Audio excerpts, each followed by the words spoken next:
Today, we're going to be taking a look at some of the most replayable FNAF fan games ever made. From endless modes and hidden content to gameplay that's just impossible to get tired of, these are the games players find themselves coming back to again and again. Some of these can keep you entertained for dozens of hours without ever getting old, so let's dive into them. I've been covering FNAF games for quite a while, and every time I find a super unique game, I think to myself, there's no way any other FNAF game is going to be able to top that in creativity. But then, like clockwork, I find another one, and the game we'll be talking about today is no different. The game we'll be looking at today is called FNAF Showtime, a game made with Godot and is completely 3D, with hands down the most unique mechanic I've ever seen in a FNAF game before, and I can guarantee you've never seen anything like it either. So strap in as we dive into the exceptionally difficult world of FNAF Showtime. Jumping right into night one, there's plenty to talk about. To start, we don't actually just get booted directly into the office. Instead, we start at the entrance and can actually freely roam around the building to get a feel for our surroundings, which I always think is really nice. The layout of the building is incredibly different from any other FNAF game I've ever played, with the office being directly in the center of the building. This game consists of 9 cameras, and I mention that number for a very specific reason I'll mention later. Walking around the building, we stumble into the main dining room and can get a glance at single-handedly the most uncomfortable animatronics I legitimately think I've ever seen. These things are rancid and disgusting. They got the British treatment with their teeth, too. That's nasty. What the fuck? Oh my. Look at that pot belly, bro. Dude, that cheek is nasty. That cheek is actually so gross. I don't like it at all. I don't think any kid would want to come to a restaurant with the characters looking like this. Anyways, moving to our office, we can talk about the tools we have at our disposal. And strap in because this might just be the most creative and horrifying FNAF game we've ever covered. In Showtime, you're stuck in the cameras once you start the night. You can never drop them, which means you can never close your doors. Not that that's an issue anyways, as both of the entrances to your office don't even have doors. This is where those 9 cameras I mentioned become super important. Your cameras are controlled by your keyboard, not your mouse, using the keys Q, W, E, A, S, D, Z, X, and C. If you take a look at the cameras, you'll be able to see which letter correlates to each camera. This is a system that took me very long to get used to, but it's actually super cool. Now, when it comes to looking around the cameras, Showtime isn't like most FNAF games. The cameras don't pan back and forth by themselves. Instead, you're in charge of manually controlling the cameras using your mouse, and you have full control of the cameras, being able to point them in literally any direction you want, which I think is really cool. You'll even notice that there's a camera in your office and you can actually see yourself at your desk. But if we can't leave the cameras and there's no way to close the doors, how are we supposed to defend ourselves from the threats this game introduces? That is an amazing question. But before we answer it, let's talk about the 2 threats this night introduces. Night 1 introduces both Bonnie and Chica. I'm going to be talking about them at the same time since they both behave in the same way. Obviously, their goal is to reach your office, so that's exactly what they'll do. Something I really like about this game is you can always watch them move around the building. They don't have just one static frame for each camera. As this game is a 3D environment, the characters actually do roam around. Now, onto how to defend yourself. Well, your camera is equipped with the ability to reset the animatronics and force them to go back to where they started. And how do you activate this? Well, let's just say I hope you guys have been practicing aim labs because you're gonna need it. By holding left click, you can shoot a signal out of the camera where the crosshair is pointing. If you see Bonnie or Chica anywhere on the map, aim the crosshair at their head and hold down left click. Do this for long enough and a little jingle will play and their eyes will glow yellow, signaling that they will return to their starting location. Is that not like the coolest shit you've ever seen? I've never seen anything like that in a FNAF game before. I love it when fan devs try something new, and I think this one really nailed it, because this makes this game incredibly stressful. And that's for one main reason. You'll notice that there are a bunch of employee-only doors all around the building, and that's for a good reason. If the characters could only come from one area, it'd be way too easy to just camp their spawn points. So, when a character goes into attack mode, they will appear from literally any of the employee doors around the entire map. They can start in the main dining room, they can start in the entrance, the 2 party rooms, Pirates Cove, the arcade. It doesn't matter. They can come from anywhere, needing you to constantly be monitoring everything and listening for footsteps to see where the characters are going to come from. It is hard to put into words just how cool and creative this mechanic is. Nope. Get the fuck back in there, dude. I want nothing to do with you. This is gonna be fun. This one's gonna be fun, dude. Holy shit. These characters move around a lot, so you will have to be tracking their heads constantly, which I personally think is really fun. And I think it's absolutely terrifying when you hear a character's footsteps, but you can't quite tell which room they're coming from. That mad dash looking around the cameras to try and find them in time really adds to the tension this game builds. Dude, where are they going? I cannot keep track of these guys for shit, dude. And it's only going to get crazier and more difficult as we continue. So let's move on to Night 2. Night 2 only adds one new threat to the game, and that threat is Foxy.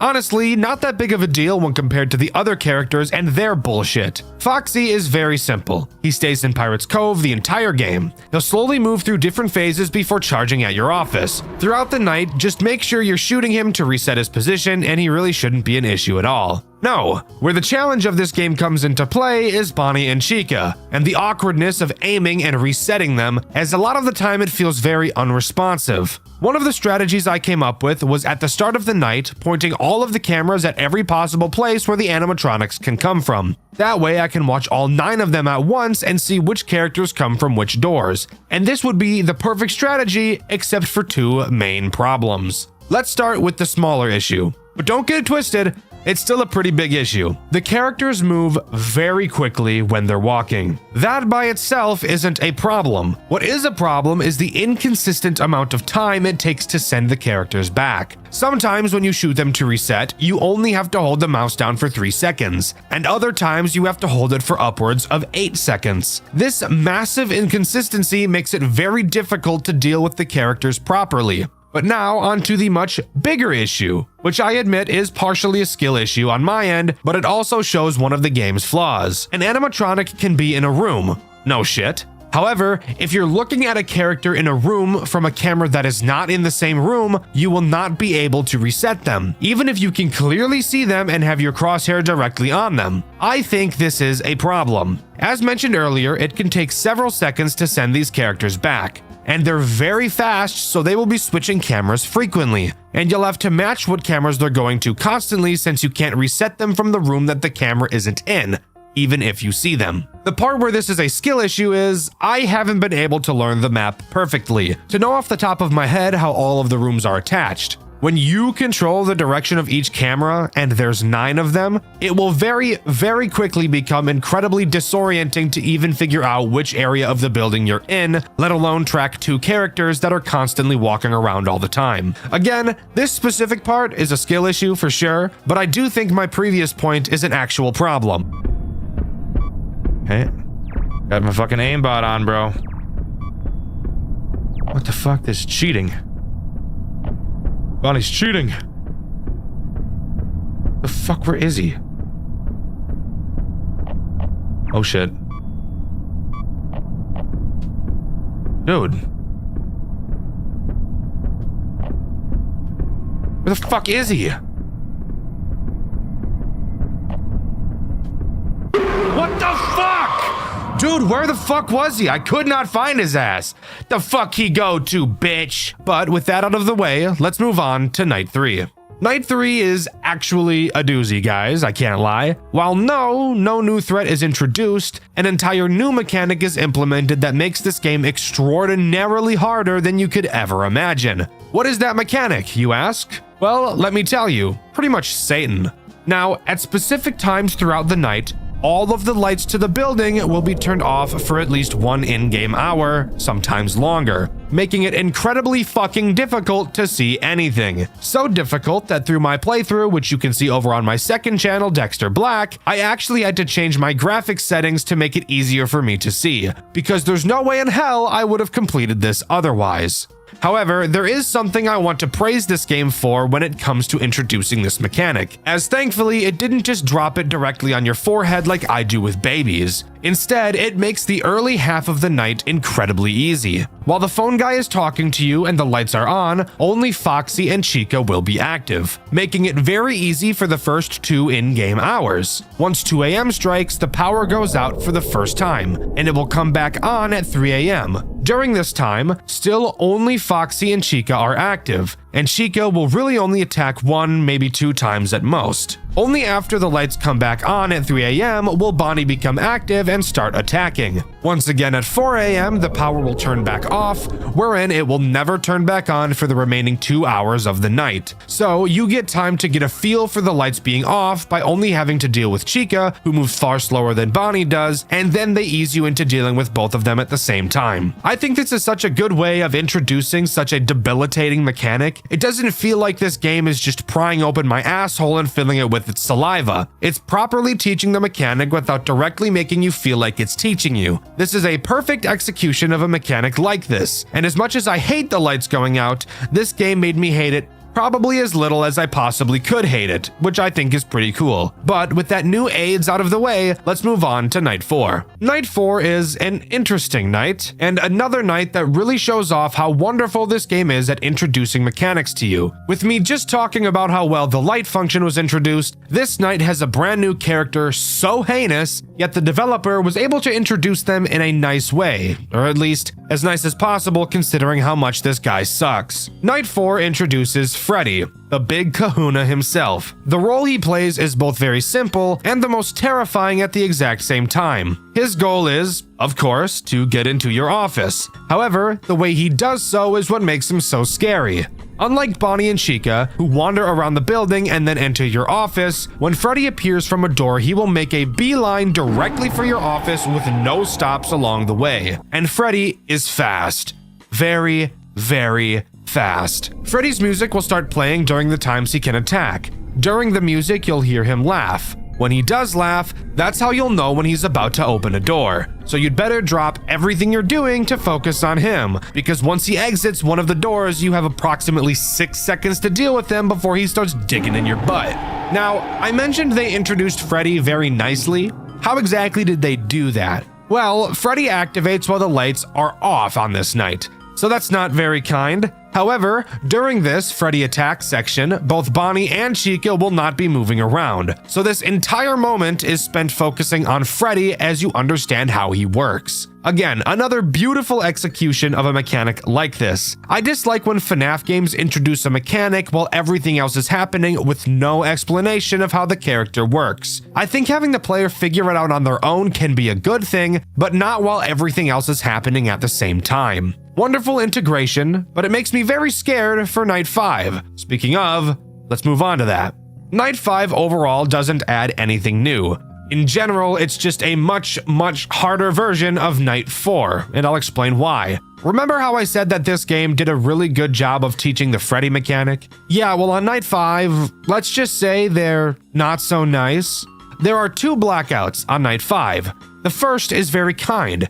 It lasts 60 seconds and consists only of Freddy, just like Night 4. That made me think for a moment, just a moment, this game was about to be very kind. But boy, was I wrong.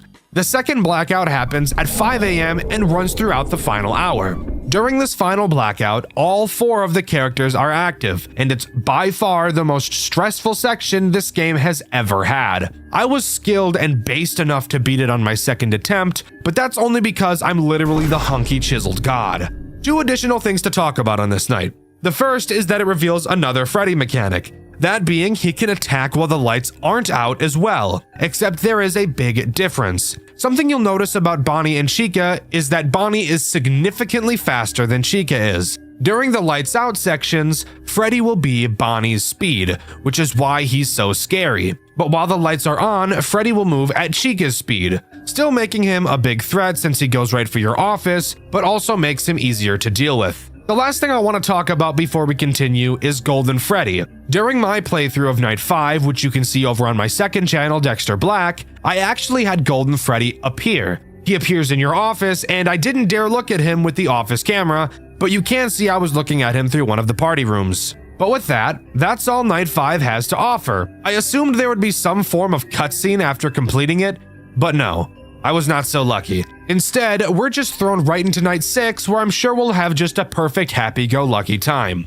So turns out it wasn't actually a Night 6. Upon walking to your desk to start the night, you're greeted to the extra screen where you can play any of the previous nights again, do a custom night, a real-time night, and do 5 unique challenges. So as far as we're concerned, that's all FNAF Showtime has to offer. I'm just kidding. Of course we're going to talk about the challenge modes. So let's quickly go over the first and most boring one of them all, Blackout. As the name suggests, the entire night has the power out. So say hello to Usain Bolt Freddy pile driving your rear from the back for the entire night. Not a very interesting challenge mode, but definitely a challenge mode nonetheless. The next challenge is called Find the Cupcakes, my personal favorite challenge mode, and you'll never guess what it is we have to do on this night. Throughout the cameras, 10 cupcakes will be hidden. All you have to do is find each of them and reset them to collect them. The only threat active on this night is Chica, which makes sense since it is her cupcake, but I do feel it makes this challenge far too easy. I think having all the characters active but at lower AI values would make this challenge much more interesting.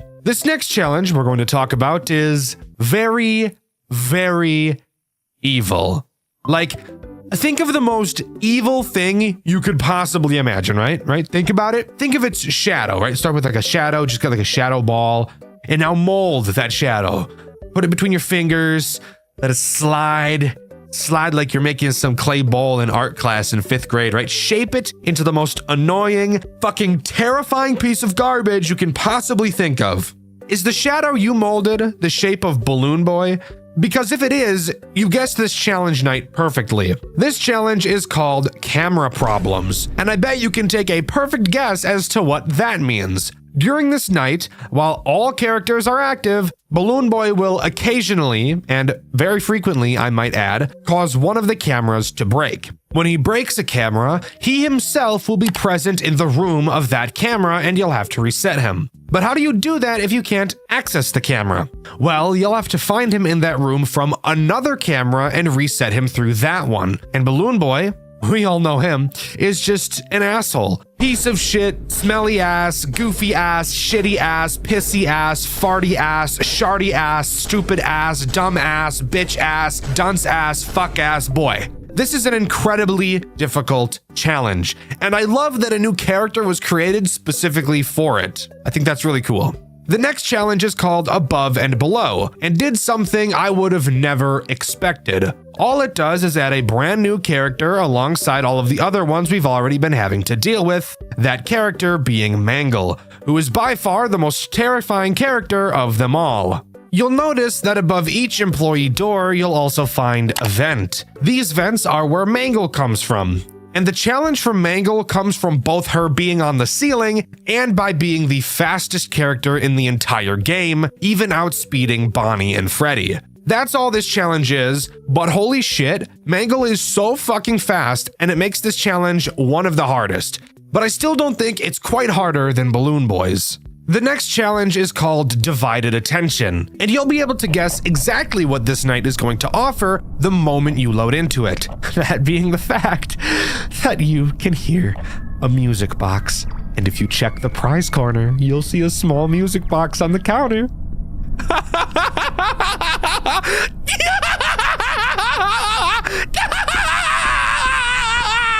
That's right! This challenge just adds another fucking Foxy to constantly look after. Isn't that just fucking amazing? Yeah, needless to say, I'd like to move on as fast as possible. But with that, that's all of the challenges that FNAF Showtime has to offer. And overall, I think FNAF Showtime is an incredible game. Even though there are only 4 characters throughout the main night sections, this game proves to be one of the most difficult I've ever played. Learning how to track the characters and prioritizing them is exceptionally difficult, but it's so cool. One of my favorite genres of games is roguelikes. I also, as I'm sure you could have guessed, really like Five Nights at Freddy's games. I've only built a whole career off of it, so I'm sure you could have figured that out. So I bet you can imagine my pleasant surprise when I was told that there was a Five Nights at Freddy's game that was also a roguelike. The moment I learned of this, I downloaded it as fast as I could and started filming videos because I just knew even before playing it that it was going to be getting a Dexter White video, and here we are now. You guys know what game I'm talking about. You can see the length of this video. I very clearly like this game a lot. So sit back, relax, and join me as we dive into the chaotic world of Too Many Nights. Unlike most FNAF games, Too Many Nights doesn't follow any storyline or the typical FNAF formula. Instead, it acts as an endless minigame that doesn't stop until you fail. Although I'm sure you already knew that considering everyone on Earth has played a roguelike before. At the start of each run, you will get to pick a character, of which there are many. Each character gives you a different set of abilities, with each having a list of pro and cons. You don't start with all of them and will have to gradually unlock them by doing specific tasks. I'll go over them in a bit. After picking a character, you will have to select 3 animatronics to put into the pizzeria. And this is where this game gets brilliant. You get to choose 3 animatronics yourself. The game will never choose them for you, and your initial choices will be random at the start of each run. However, if you really don't like your starting options, you can press R to reroll your first pick as much as you'd like. As I'm sure you could have guessed, there are several animatronics in Too Many Nights. Each has a unique mechanic, and it will be up to you to plan out which animatronics you bring along, and control how they will be forced to interact with each other. Each animatronic falls into a certain category. You have your door animatronics, your camera animatronics, your mask animatronics, your vent animatronics, your flashlight animatronics, and what I'm going to call your nuisance animatronics. Each of these categories serves its own purpose, and generally speaking, picking multiple animatronics from the same category will make your gameplay experience easier. Before I really start talking about the characters, I'd like to explain the rest of the experience of a run. To start, after selecting your first 3 animatronics, the run will begin. After completing a night, you will be forced to add 1 new character. Every few nights, you will also be forced to add a penalty. These penalties fall into 2 categories: your general penalties and your character penalties. I'll dive into each of these later as well. After selecting a penalty, you may get the chance to go to the shop and buy some items. Throughout the night, you will gain Faz coins from successfully defending yourself from the animatronics. Once again, I will get into these items later. Keep repeating this process until you eventually die, and boom, that's the gameplay loop of Too Many Nights. Of course, that was a very oversimplified explanation. So now we're going to dive into each of the animatronics, how they work, and to keep it interesting, I'll even throw each character into a tier list so that you can all argue about it in the comments. I'm just going to go down the list that appears on the wiki, and be prepared, there are a lot of animatronics. Editor, I'd say I'm sorry for what you're about to have to do, but that would be a lie. Let's go. Freddy is a camera animatronic, aka my personal least favorite type of animatronic. Freddy will start on stage and make his way towards your right door. All you have to do is occasionally stare at him on the cameras to make him go backwards. I'm sure you can guess why I'm not going to like a majority of these camera animatronics. If he ever reaches your door, he will never leave, and you'll be forced to keep it closed for the rest of the night or die. Freddy also has 5 penalties that have the option to be chosen when you have to select a penalty. The first is Mad Freddy, which will make you have to look at Freddy longer to make him go backwards. His second penalty is Branched, which gives him a chance to be able to attack your left door as well. And when you're playing this game, you will very quickly fall into a pattern, so having a character be able to switch up on you like this would very obviously throw you off. Stare Down is another Freddy penalty. This one is horrific. It makes Freddy never move backwards. Staring at him will only stall him.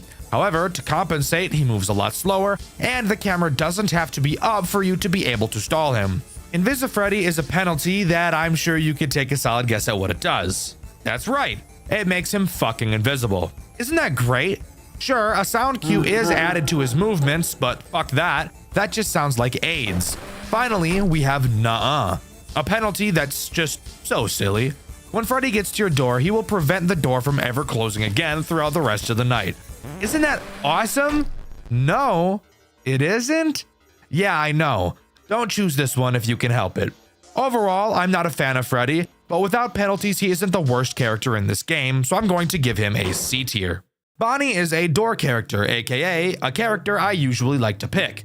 Bonnie starts on stage and makes his way to your left door. Once there, a sound cue will play and you'll have to close the door and stare at him on the camera until he goes away. Then you can open the door again. Incredibly easy character, however he does have 3 penalties. Cutting is a penalty that makes both Bonnie and Chica take shorter paths to your doors. Because of how easy both of them are to deal with, this penalty isn't too bad. Quiet steps makes Bonnie and Chica not make sound cues while at your door, so yeah, fuck that. No other words need to be said. And finally, flip side is a penalty that will make Bonnie and Chica swap doors immediately after leaving the first door. Easily the second worst penalty these two have. Speaking of Bonnie and Chica, Chica is literally identical to Bonnie, except she attacks the right door instead of the left. And because of this, and how quick I am to pick these two, I'm putting both of them in S tier. Foxy isn't the worst character I've seen, but I did avoid choosing him for a very long time. Foxy will try to leave his stage in the ticket booth. Have your camera on him to stall him. If you don't, he'll charge at your door and bang on it, and make you lose a poop sock full of power. Foxy has 3 penalties and 1 item, which is pretty cool. Insta-Foxy is a penalty that will cause Foxy to instantly start in his last phase at the start of a night. This penalty actually isn't that bad at all, just let him charge right away and it's like the penalty isn't even there anymore. Hen House is a penalty that forces the camera to be up to stall Foxy, which actually is the most cancerous thing I've ever heard of. Haywire is the final penalty, which will make him attack your other door directly after attacking the first door. The only bad part about this is that him banging on your door drains power. And the item that Foxy has is called Good Guy, which makes Foxy not a threat. Looking at him will make him progress, and when he comes to your office, he'll give you a nice little gift like a good boy. Because of how much of a non-issue he is if you balance him properly with the other characters, I'm putting him in B tier. Mangle is a vent animatronic, and she's honestly not that big of a problem. She'll move through the cameras into one of your vents. All you have to do is put your mask on when she's in a vent. She will enter the office for a short period and then leave. I personally hate having to use the mask in this game, so I try my best to avoid characters that force that, but Mangle is probably the easiest of them. Mangle does have 3 penalties. Anger management is a penalty that makes looking at Mangle speed her up. Aggressive Mangle is a penalty that makes Mangle force you to put the mask on for longer. And finally, Slithering In is a penalty that causes looking at Mangle in the vents to make her immediately appear in your office. Overall, I hate the mask mechanic. However, Mangle isn't the worst mask character in the game, so I'm giving her a C tier. Caroline, or the marionette, behaves exactly how you'd expect her to. She's a music box. Hooray! Who could have expected that? If the music box winds down, for the rest of the night she will randomly teleport to a camera with a sound cue at random intervals. You will have to find her and stare at her if you don't want her to kill you. She does, however, have a whopping 6 fucking penalties, so that's just amazing. Let's go over all of them quickly. Winding down makes you have to wind the music box for longer. Moving box makes the music box move to a random camera every time you pull the camera down. AIDS. Muted music makes her not make a sound cue when she teleports to a camera. Show Stealer gives you less time to find her while she's away from the music box. Last Stand is really ass, by the way. When it turns 6 a.m., Caroline will teleport to a random camera, and the night will only end once you find her. Dude, there's nothing I can do about that. I can't do anything about that. That's just fucking cooked, bro. I can't do nothing about that. And finally, the worst penalty yet, Caroline Carousel, which will make her be away from the music box the entire night. Genuinely, never pick this penalty. Caroline is definitely annoying, but in all honesty, the music box is pretty forgiving until much later nights. So, because of this, I'm only putting her in D tier. Lizzie is the first non-FNAF canon character we'll be talking about. Fun fact, there are a lot of non-canon characters, but I think that's what adds to this game's charm.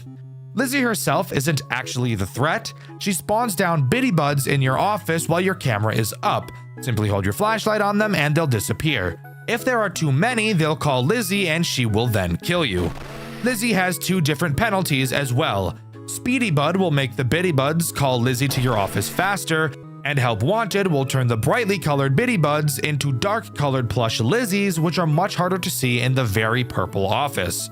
Lizzie is one of my favorite characters to see in my runs. I love flashlight characters, and I really love office characters. So because of this, I'm giving her S tier. BB is a bitch, but I'm sure you didn't need me to tell you that. And of course, they gave him the worst mechanic of all time. At random times, he will teleport to a random camera with a sound cue. Hello? You will have to find which camera he's on and hold the flashlight on him. Bye-bye. If that wasn't bad enough, his penalties make him even worse. Mute BB makes him not make a sound cue, which is actually just fucking torment. Don't pick this. I'm moving will make him teleport to a second camera after you find him the first time. Little asshole. And aggressive BB will force you to hold the light on him for longer. Literally, fuck that. I'm sure from the tone in my voice, you can tell I really don't like BB, so because of that, I'm obviously giving him an F tier. Sparky the dog is a camera character that makes me piss blood. He's in the storage room and has 4 phases he will move through before appearing in your office and forcing you to put the mask on for a decently long time. To prevent this, all you have to do is stare at him on the cameras, something I've already made clear I'm not a super huge fan of. He also has 3 penalties if your urine wasn't already red enough. Mad Sparky will force you to look at him on the cameras for longer to push him back. Sparky Speedy will make Sparky move faster, obviously. And Aggressive Sparky will make you put the mask on longer if he enters the office. I don't like camera characters. I hate the idea of staring at a character to stop them. D tier. Percy Poodle, yes, from Playtime with Percy, is easily one of the best characters in the game. Being an office flashlight animatronic, all he does is have multiple phases in front of the big office window. He'll start pounding on the glass in his final phase, and you'll then have to hold the flashlight on him to make him go back. He also only has 2 penalties, and both of them really aren't that bad.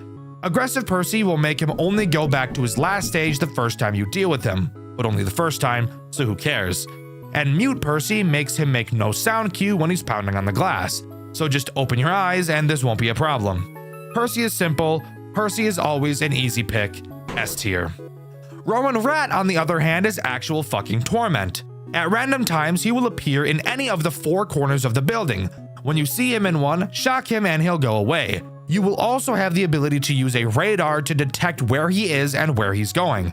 Oh yeah, and you only have a certain number of shocks, so that's just terrible. He has 4 possible penalties, and all of them are worse than death.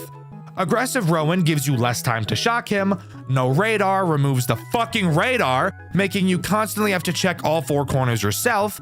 Less shocks obviously gives you less shocks, as the name would suggest. And Invisi-Rowan makes him fucking invisible. Fuck that. Never in a million years am I picking that shitty option. Rowan by himself isn't the worst, but if you get any of his penalties, which will happen eventually, he becomes a nightmare. So I'm putting him in D tier. Maple is almost a good character, but because it's not the only character you'll be up against, it's hard to find it as an attractive pick. At the beginning of each night, it will require you to collect a certain amount of plushies. This number increases with its AI value. You will then have to search around the cameras for these plushies. If you don't find them all before 6 AM, it'll kill you. Amazing mechanic, but again, it's not the only one, so it's really just more of a pain in the ass. It does have 3 penalties. What are those? Well, Early Killer will have it check if you have the plushies at 5 AM rather than 6. Hidden Counter will literally just make it not tell you how many plushies you need to find, which is bullshit. And Restock will add a timer to how fast you need to find the plushies. If you don't find them in time, it'll re-hide all the plushies again, forcing you to find them all in pretty much one go. Again, it's not the worst, but can easily get out of control on later nights when you start to only focus on certain cameras while it has the large plushie counter. So I'm going to give it a C tier. Noelle is another very interesting character that easily has the chance to be forgotten about. When you start the night, a pair of scissors will appear on a random camera. At complete random, Noelle can appear in the office with a sound cue.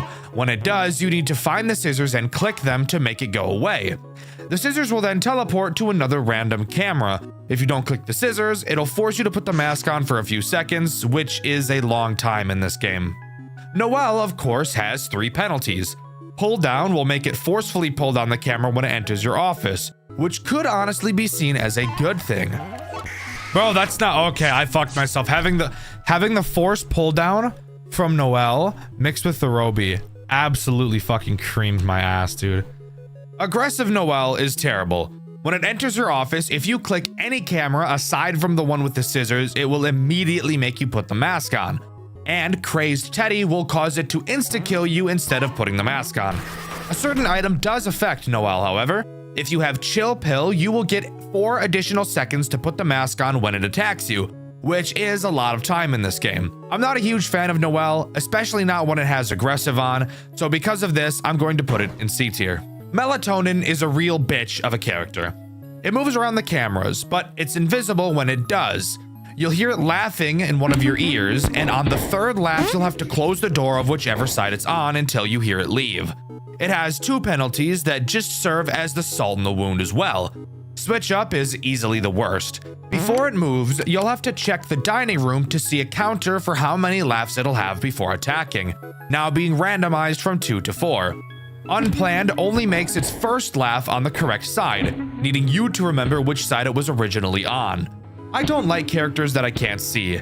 I also find it really hard to keep a timer in your head like you need to do with Melatonin, so because of this, I'm putting it in D tier. Lydia is a dog. She'll be in the ticket booth in a fucking cage where she belongs. When you hear her banging on the cage, you'll have to take her out like Ol Yeller. Just kidding, you actually just have to hold the cage until that dumb mutt shuts up. The wiki for some reason doesn't have a page for her, and since I avoided her at all costs, I actually never experienced any of her penalties.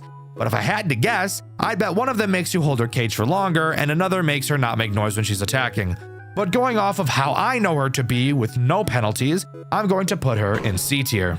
Amber is a character that at first didn't seem too bad, but will very quickly become a run killer. She begins at the entrance. At random times, she'll hold up a playing card with a suit on it. You will then have to click the corresponding suit on the cameras or she'll kill you. The 2 penalties she has might actually be the most evil ones in the entire game. Follow Suit will give her the ability to have more than 1 card, and 52 Pickup will make that number of cards she can hold literally be any number, which is so retarded I can't even begin to explain why you shouldn't pick this, so just don't. I thought Amber would be great, but I very quickly started to avoid her whenever I could. C tier.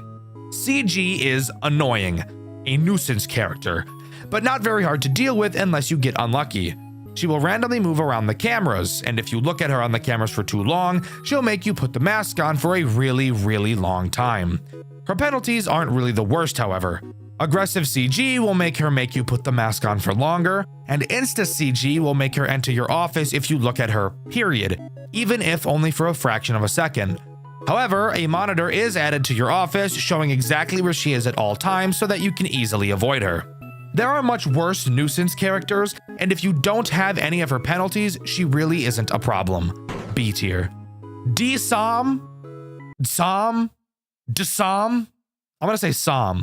is a character I never once chose throughout my playthrough. You may think that makes me a bad reviewer, but I personally think that makes me someone who values not killing myself. Sam will slowly walk back and forth in front of your window with some sound cues.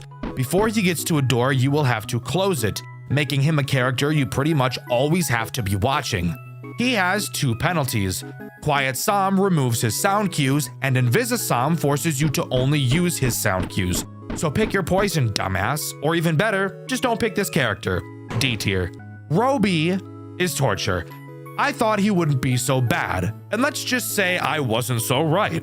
He sits in your office with a timer on his eye. When it reaches 0, you must have your mask on or you will die. He has 2 penalties that are all equally terrible. Mute Roby removes the sound cue he makes right before waking up. Awoken Roby makes him stay awake longer, forcing you to put the mask on longer. I'm dead serious. Don't pick this character. He is horrific. F tier. Alexis is simple, but very easy to forget about, especially on later nights. She will randomly wander around the cameras. If you pull the camera down while on the camera she's at, she'll make you put the mask on for a really long time. So you'll have to switch cameras before pulling them down. She also has 3 penalties. Aggressive Alexis makes her act like CG, where looking at her for too long will also make her attack you.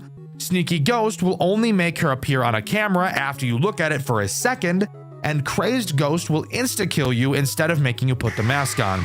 If you are diligent and aren't an idiot, Alexis is not an issue. But because of how fast you'll be switching through cameras on later nights, I can't give her any higher than a B tier.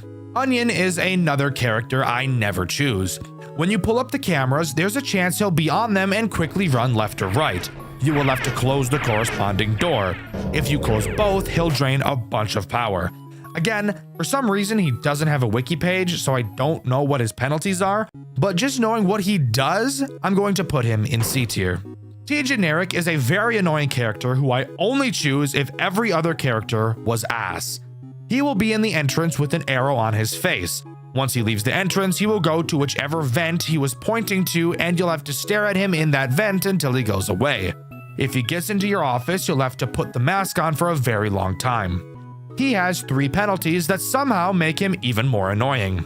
Crazed Robot will make him insta-kill you instead of putting the mask on. How About I Do Anyway will make him enter your office regardless of if you looked at him in the vents or not. However, if you did look at him, you'll have to put the mask on for a shorter amount of time. And Glitched will make T Generic sometimes switch what vent he's going to, making his arrows completely useless. He's a character that breaks the rules and that breaks my balls. D tier. Kaiden acts in much the same way as T Generic. He'll start in the entrance holding a sign with an arrow pointing left or right. Once he leaves with a sound cue, you'll have to close whichever door he was pointing to. He of course has penalties that make him silent and make him go in the opposite direction the sign was pointing to. I've actually picked Kaiden multiple times because if you can avoid his annoying penalties, he's an incredibly easy character to deal with, since you can close both doors when you hear his sound cue for about 2 seconds and not have any additional penalties. A tier. The ink monstrosity is always an immediate pick for me. It starts in your office on the ceiling and slowly creeps down. Hold your flashlight on it to force it back up. The best part is it'll basically teleport all the way back up when you flash the light on him, but that's where his penalties come into play. Stubborn will make you have to hold your light on him, removing the loveliness of this character, but overall still isn't too bad. Head Start will make the ink monstrosity start halfway down in your office and won't be able to go all the way back up to the top. Easily the worst penalty this character has. I love this character, always an immediate choice for me. S tier. Robo Popcakes is a character I initially avoided, but eventually grew to really like picking. At random, he'll spawn on your cameras. Not a specific one, he'll just be an overlay. You will have to match up 2 patterns using the arrows on the overlay, and once you do, he'll disappear. If you don't do it in time, you'll die. This character is always one I liked choosing because of how likely I am to pick characters like Bonnie and Chica, because while I stare at them on the cameras, I can deal with RoboCake, killing 2 birds with 1 stone. He has 2 penalties. X = X minus 2 gives you 2 less seconds to align his face, and pop time will only cause time to progress when you complete a Robo Popcakes attack. Overall, even with max penalties, Robo Popcakes isn't a terrible character. A tier. Entity 12 is pure masochism. They'll start in the storage or maintenance and move down your hall. Watch them on the cameras to make it go back. If they get to your office, they'll make you put the mask on for a long ass time. And get this, the 2 penalties they add doesn't make it any better. Aggressive Entity 12 will make you put the mask on for the rest of the fucking night if they gets into your office. And Run Killer will literally start with it inside of your office and it will never leave. Literally fuck that, fuck this character, F tier. Mura is a character I'd highly recommend not picking if you have other characters that don't want you spamming through cameras, because you will have to be doing that a lot with Mira. Mira will be in the kitchen the entire night and will require you to feed her candy. If you don't feed her enough, you'll die. Candy will randomly spawn throughout the cameras, so you'll have to surf through them to click on them. The penalties she adds are brutal. Savory Tooth makes candy spawn less. Small Plate puts a small cap on the amount of candies you can hold at a time. And Sweet and Sour adds sour candies that will remove a candy from your candy counter if you click on them. So if you've been working your muscle memory this whole time and get this penalty, have fun clicking on every single sour one all the time. I'm not a fan of the camera surfing this character brings, and I'd much rather prefer to just ignore picking her. D tier. The Ringmaster is an interesting character. He'll randomly spawn on your cameras. When you see him, you'll have to flip the camera down and greet him in your office. If you switch cameras, he'll make you put the mask on for a long time. Crazed Magician is a penalty that will make clicking off of his camera just instantly kill you. And Masked Magician will make flipping down the camera always make you put the mask on, but for less time than usual. I don't love picking Ringmaster, but I will usually end up choosing him later in a run. B tier. The entity is someone who gives me AIDS. They will randomly spawn on your cameras in 3 locations, except only one of them is actually real. You'll be able to tell because the fakes will be more transparent. Again, for some reason their wiki isn't available, and I never actually chose any of their penalties, so I'm not totally sure what they are. But I hate find them on the camera characters. You guys know that. D tier. No VA is a character I only dealt with once, acting as probably the most nuisance characters of all the nuisance characters. No VA will randomly move around your cameras. You will have to avoid clicking on the camera it's on, or you'll have to put on the mask. On lower AI levels, the camera it's on will be marked with green, making it very easy to see. As the AI goes up, it'll get harder and harder, eventually becoming fucking invisible. And let me tell you, the penalties make it even worse, as I'm sure you could have guessed. Malware makes clicking on no VA's camera kill you instantly. Spamware makes no VA on multiple cameras at a time, and adware creates an adware window on your cameras. If you don't close it fast enough, it will force you to look at no VA's camera. I actually think this character is really cool, and I think that its penalties are actually super interesting. Aside from malware, that one is AIDS. I still don't love picking this character though, because I hate mask characters. So because of this, I'm giving no VA C tier. Moldy is a character that is a really good pick for early game, but late game will easily become a character you will forget about. Whenever you pull down your camera, there's a chance he'll be in your office. If he is, you'll have to hold your light on him for a while, or you'll have to put the mask on. He has 2 penalties. Aggressive Moldy will make you have to shine your light on him for longer, and Crazed Mold will make pulling up the camera while he's in your room instantly kill you. Again, early game, he's amazing, but you will very quickly forget about him once more characters start to get added. So because of this, I'm giving him B tier. Rita Rabbit is thick, but that's not important. What is how she works. She sits on her fat ass in the arcade slowly attempting to leave. All you have to do is hold the flashlight on her to make her go away. Honestly, not that bad of a character if you pair her with other arcade characters, which there is a decent amount of. She has 2 penalties. Aggressive Rita will make you hold your flashlight on her longer, and Cheeky Rabbit will make her move faster the longer you're not looking at her camera.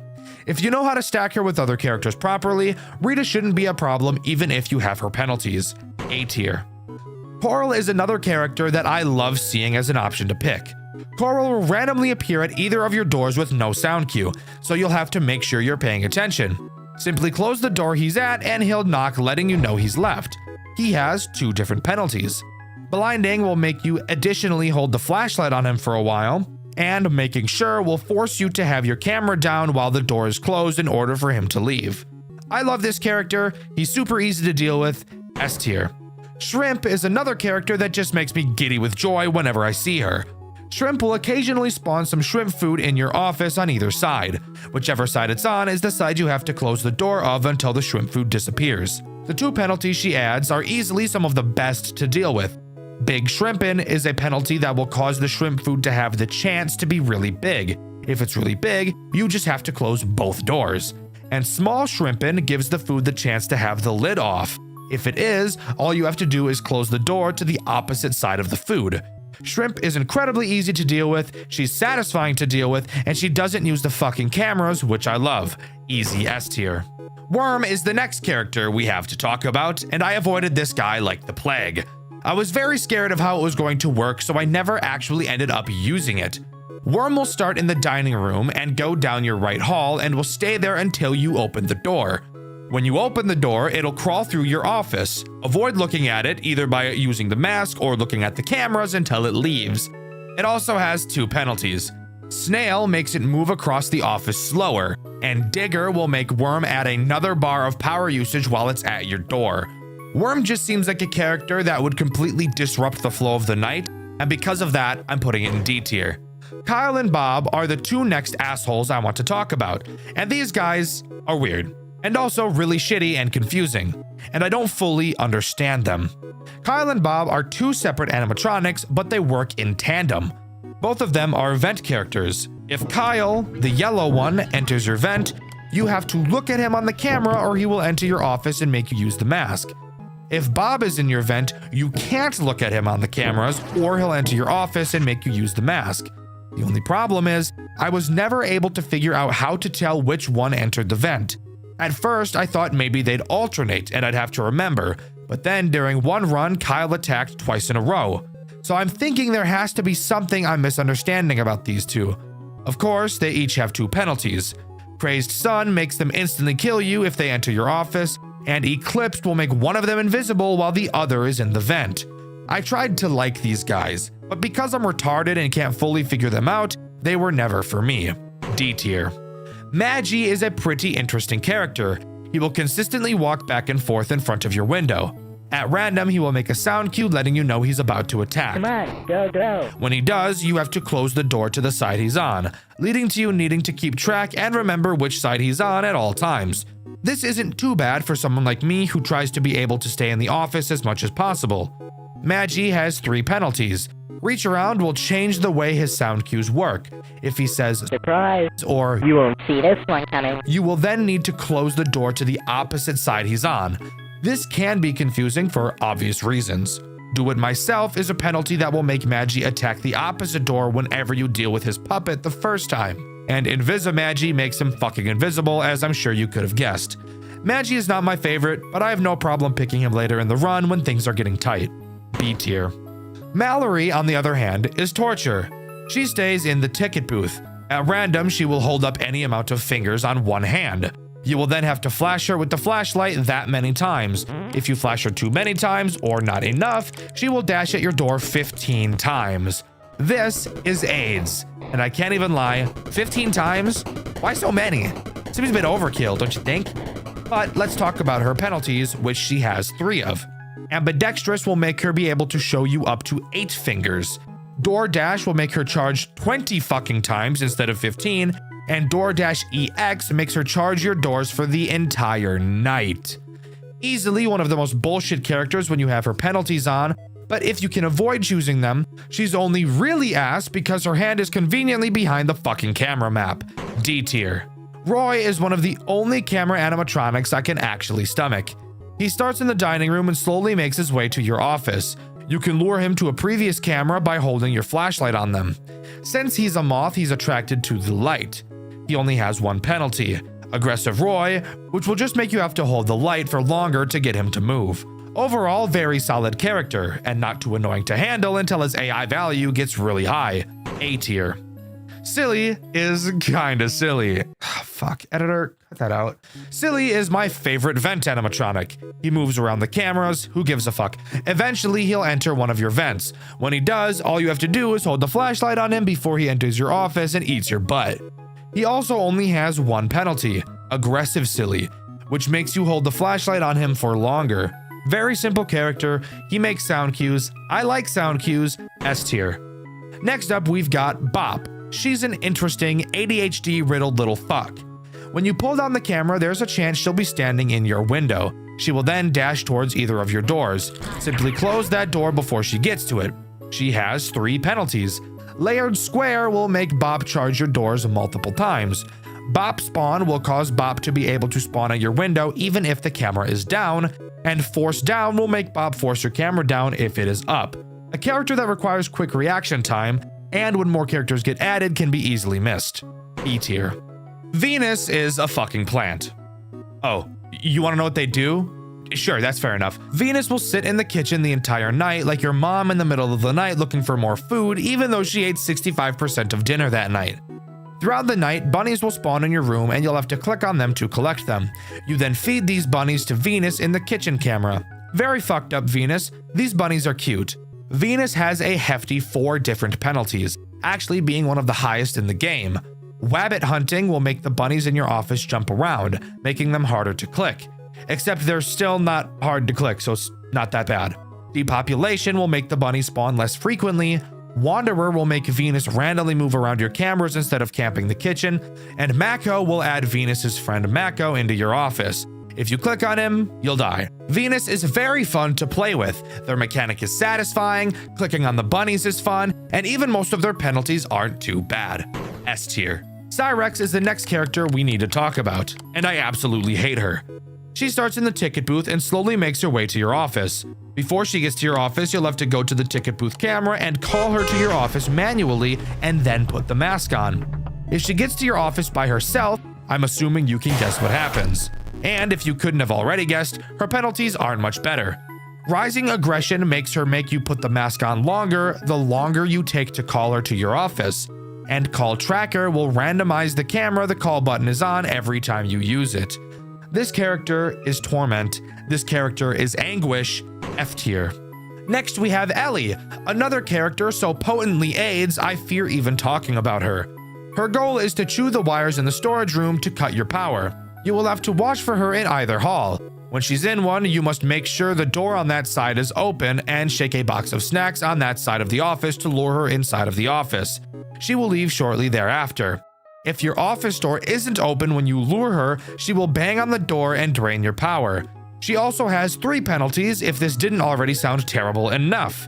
Shaker will force you to shake the bag of treats longer. Power Chomper will make Ellie drain more power when she bangs on your door, and Wind Skip will make her able to teleport from one hall to another without ever appearing in your window like she usually does. I don't think I have to explain why this character is awful to deal with. The rules that go along with her are far more complicated than any other character, F tier. The next character we have to begrudgingly talk about is Ammo. Ammo starts in the dining room and will slowly wander to your right door. Each camera he travels through will have an eject button with 2 power. Before Ammo reaches your office, you must press the eject button on any camera that has the eject power, which will then send him back to the dining room. Once a camera is out of power, there's no way to get it back. If this wasn't terrible sounding enough, you haven't even heard of his 3 penalties yet. Quiet Ammo will remove his sound cue when he moves. Single Take only allows each room to have 1 eject power instead of 2, and Demon adds Ammo's friend, Demon, who will randomly move around the ejectable cameras. If you eject a camera Demon is on, you will die. I hate this character. Dealing with him can be bad on higher AI values, but since he's nowhere near as bad as some of the other characters in this game, I'm putting him in D tier. And here we are, 29 pages into my script later, and we can talk about the final animatronic in this game, Swagman. Swagman has a pretty interesting mechanic I've actually never seen before. He will randomly wander around the cameras. You will have to stare at him to fill his swag meter up. If it goes all the way down, he will make you put the mask on for a long ass time. However, this mechanic isn't as bad as I'd usually say it is, because you can easily tell which camera Swagman is on because he lights it up. So, what about his 3 penalties? Well, Swagalicious makes him move from camera to camera faster, which can get annoying. Endless Swag will force you to put the mask on for the rest of the night if Swagman gets in, and Eye on the Swag will make Swagman's meter go up slower than usual. Overall, not a bad character, and no penalty that removes the ability to see what camera he's on. C tier. And there we go! That's every single character in Too Many Nights. I love how many there are. It leads to such a new and interesting experience every time you play, and I love it. But now I'd like to mention the general penalties that aren't specific to any character, as there are a few of those as well. Generally, from what I've noticed, it's much smarter to pick the general penalties over the character penalties, as it will be much more likely that they will be easier to deal with. Overtime will make each hour of the night last 2 seconds longer, and you can actually have 2 overtime penalties active at a time. Less power will, as the name suggests, make you start each night with less power, 10% to be exact, and you can have 3 of these penalties. Less room is a penalty that will give you 1 less option when selecting animatronics, and you can have 2 of them. All-Star will make the next enemy you add start at max AI value. Stranger Danger will add a random character you don't already have at a very low AI value, and Midnight Motivation will make all characters' AI value increase at 3 AM. All-Star, Stranger Danger, and Midnight Motivation are probably going to be penalties you always want to avoid, but I personally don't think the other characters are that bad. Next up, I'd like to talk about the characters that you can unlock to play as, because if you remember, each character has different pros and cons for you to choose from. To start, each character has a different amount of lives they'll start you with. Getting jump scared by an animatronic will cause you to lose one of these lives, giving you multiple opportunities if you mess up. And of course, I'll be putting these guys on a tier list as well. The first character you will have by default is Michael. He gives you 3 hearts and has no abilities. He's as basic can get, really. D tier. You also by default have 3 other much more interesting characters. the first being Elizabeth. She gives you 4 hearts and forces the enemies to have their AI values increase slower. But as a con, you'll receive half the amount of coins you'd usually get. The low AI value honestly makes her pretty valuable, but of course, never being able to buy anything is never fun. C tier. Evan is the next auto-unlocked character. He gives you 3 hearts, makes all enemies start on a higher AI value, but to compensate, nets you 1.5x more coins, which will be nice for when we talk about shops later in the video. High AI values are never super great, especially if you're dogshit at FNAF games like I am, but overall he is nowhere near the worst character to choose. C tier. Cassidy is the last character you'll unlock by default. She only gives you 1 heart and makes every single enemy start at maximum aggression, and forces you to pick a penalty every single night. She also will never allow you to see shops. Instead, you can use your money to remove penalties and animatronics. I don't care that you can remove things. Having to pick a penalty every night whilst also only having 1 heart is pure AIDS. F tier. Henry is the first character on the list to unlock. However, you can unlock them in pretty much any order you want. Henry is unlocked by beating at least 1 night while using Michael, Elizabeth, Evan, and Cassidy. Something that should be very easy to pull off. He gives you 3 hearts and gives you way more options when picking enemies, penalties, and shop items. However, you will be forced to pick more enemies and more penalties. The last thing you're going to want to do is give yourself more threats. So even though your option pool is bigger, the cons outweigh the pros here a lot. D tier. Gabriel can be unlocked by having 2 penalties active in a run that affect Freddy. He gives you 3 hearts, gives you a guaranteed shop every single night. But as a downside, each character comes with a few of their penalties already added. I'm sure you know what I'm going to say, and a lot of character-specific penalties are horrific. Sure, you may never have to pick a penalty after beating a night, but I really don't care about that as much as getting butt-fucked by character penalties. F tier. Jeremy can be unlocked by getting a power outage on night 3 and beyond and still surviving the night. Generally one of the harder characters to unlock. He gives you 5 hearts, you start the run with 500% power instead of 100%, the nights are shorter than usual, but as a downside, your power carries over from night to night. But don't let that fool you. 500% power is a lot of fucking power, and if you're good at enemy building, you can easily make that last a long time. And 5 hearts is a fuck ton. Easy A tier character. Susie will be unlocked if you die to Chica twice in a single night and then beat that night. She gives 3 hearts. Each enemy starts at max AI value, but you gain 1 life after you beat a night. Now, at first glance, this may sound really bad, but I actually had my second best run ever using Susie, and it's 100% because of that life gain. With characters always on max difficulty, there's no way for them to get harder, so you'll get used to them at their hardest difficulty pretty quickly. Sure, she's not the best, but she definitely isn't as bad as she sounds. B tier. Fritz is unlocked by having 100 or more coins at one time in a single run. He gives you 2 hearts, and your lives are attached to the number of coins you have. To be specific, for every 50 coins you have, that equals 1 heart. Overall, this character is more confusing than it will ever be useful, actively discouraging you from ever buying anything. You're better off just using Michael, as there's no real downside. D tier. Fitzgerald is unlocked by beating night 5 in a run whilst only picking the leftmost enemies and penalties. I actually struggled a bit unlocking this character, so what does he do? Well, you start with 3 hearts, and each enemy and penalty are randomized each night, meaning the 3 enemies you pick on night 1 will be different on night 2, and you can also pay to reroll, as well as getting a shop every single night. This character really just serves as what I'm going to call a challenge character. You would never actually want to bring this character into a legitimate run, and because of that, I'm giving him an F tier. Sally is easily the most unique character out of all of the normal ones, and I'll explain what normal means in a bit. You unlock her by beating a night with both Percy Poodle and Rowan Rat on max AI values. Sally introduces a brand new mechanic, that being the pup pal from Playtime with Percy. It works in the exact same way as in that game, and the best part, your progress on the night is tied to it. No more waiting out the night.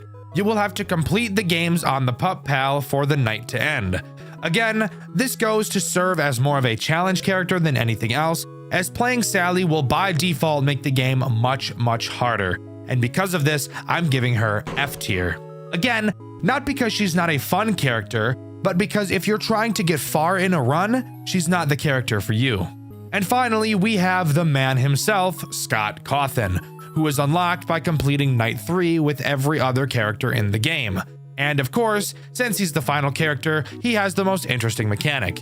He himself doesn't have any abilities, instead letting you pick the pros and cons from every other character in the game, allowing you to mix and match your favorite pieces from other characters. You don't need me to tell you that Scott is a broken character. I'm pretty sure you can figure that out. Easy S tier. And boom, that's every single playable character in Too Many Nights. So now we can start talking about the items that can be bought in the shop. I won't be going over each and every one since there are literally a fuck ton to talk about, and this video is already long enough. But I do want to talk about some of the best ones to look out for. Early Out is an item that will make each night 2 seconds shorter. More Power will start each night with 10% more power. More Room will give you more options when picking animatronics. The Empress will give you 1 life and give you more options when picking animatronics. The Emperor will decrease every animatronic's AI value by 2. The Chariot will have you start each night with 15% more power. The Hanged Man will remove 2 random penalties you have activated. Death removes a random enemy. The Moon makes each hour 3 seconds shorter.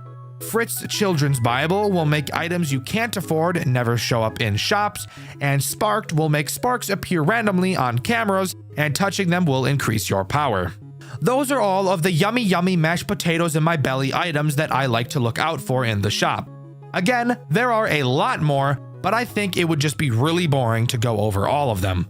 But there you go. That's everything you need to know, and as far as I'm aware, everything that Too Many Nights has to offer.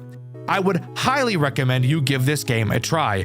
It is some of the most fun I've ever had since starting this channel, and I actually plan on doing some Too Many Nights streams here on this channel. If that's something you're interested, let me know. Also, if you were interested, Too Many Nights is actually getting a version 2.1, and it's being worked on as I'm writing this.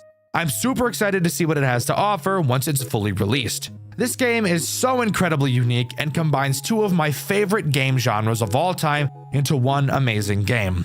The art style is unique, the community input is fantastic, and of course, the gameplay and gameplay loop are impeccable. 2D FNAF fan games, something you don't see all too often in the mainstream. A few well-known titles may come to mind.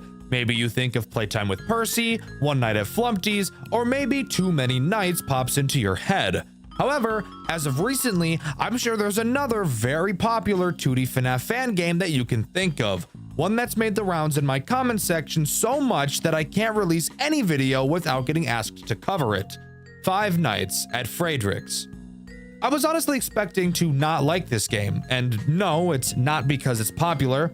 Do you ever get that feeling where you look at something and you just feel like you're not going to like it? Food is a great example. Sure, I've never tried a Brussels sprout, but I can guarantee you that I'm not going to like it. This is the feeling I had when I first looked at Five Nights at Frederick's, and oh boy, am I ever glad you guys wouldn't shut up about it, because it has easily become one of my favorite FNAF games of all time. Sit the fuck down and listen to me, a 20-year-old, fully grown man, ramble about a game made for children once again. Five Nights at Frederick's is as simple as a FNAF game can get in terms of what is actually going on. Our character's name is Alan Fritter, and we see an ad in the newspaper. Oh great, a new job, let's apply. Frederick's doesn't try to break the mold here. However, don't let that fool you, as there still is a pretty interesting story this game has to tell.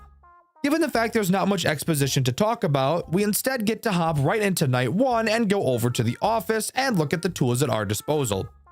Our office looks very similar to the office from Five Nights at Freddy's 1.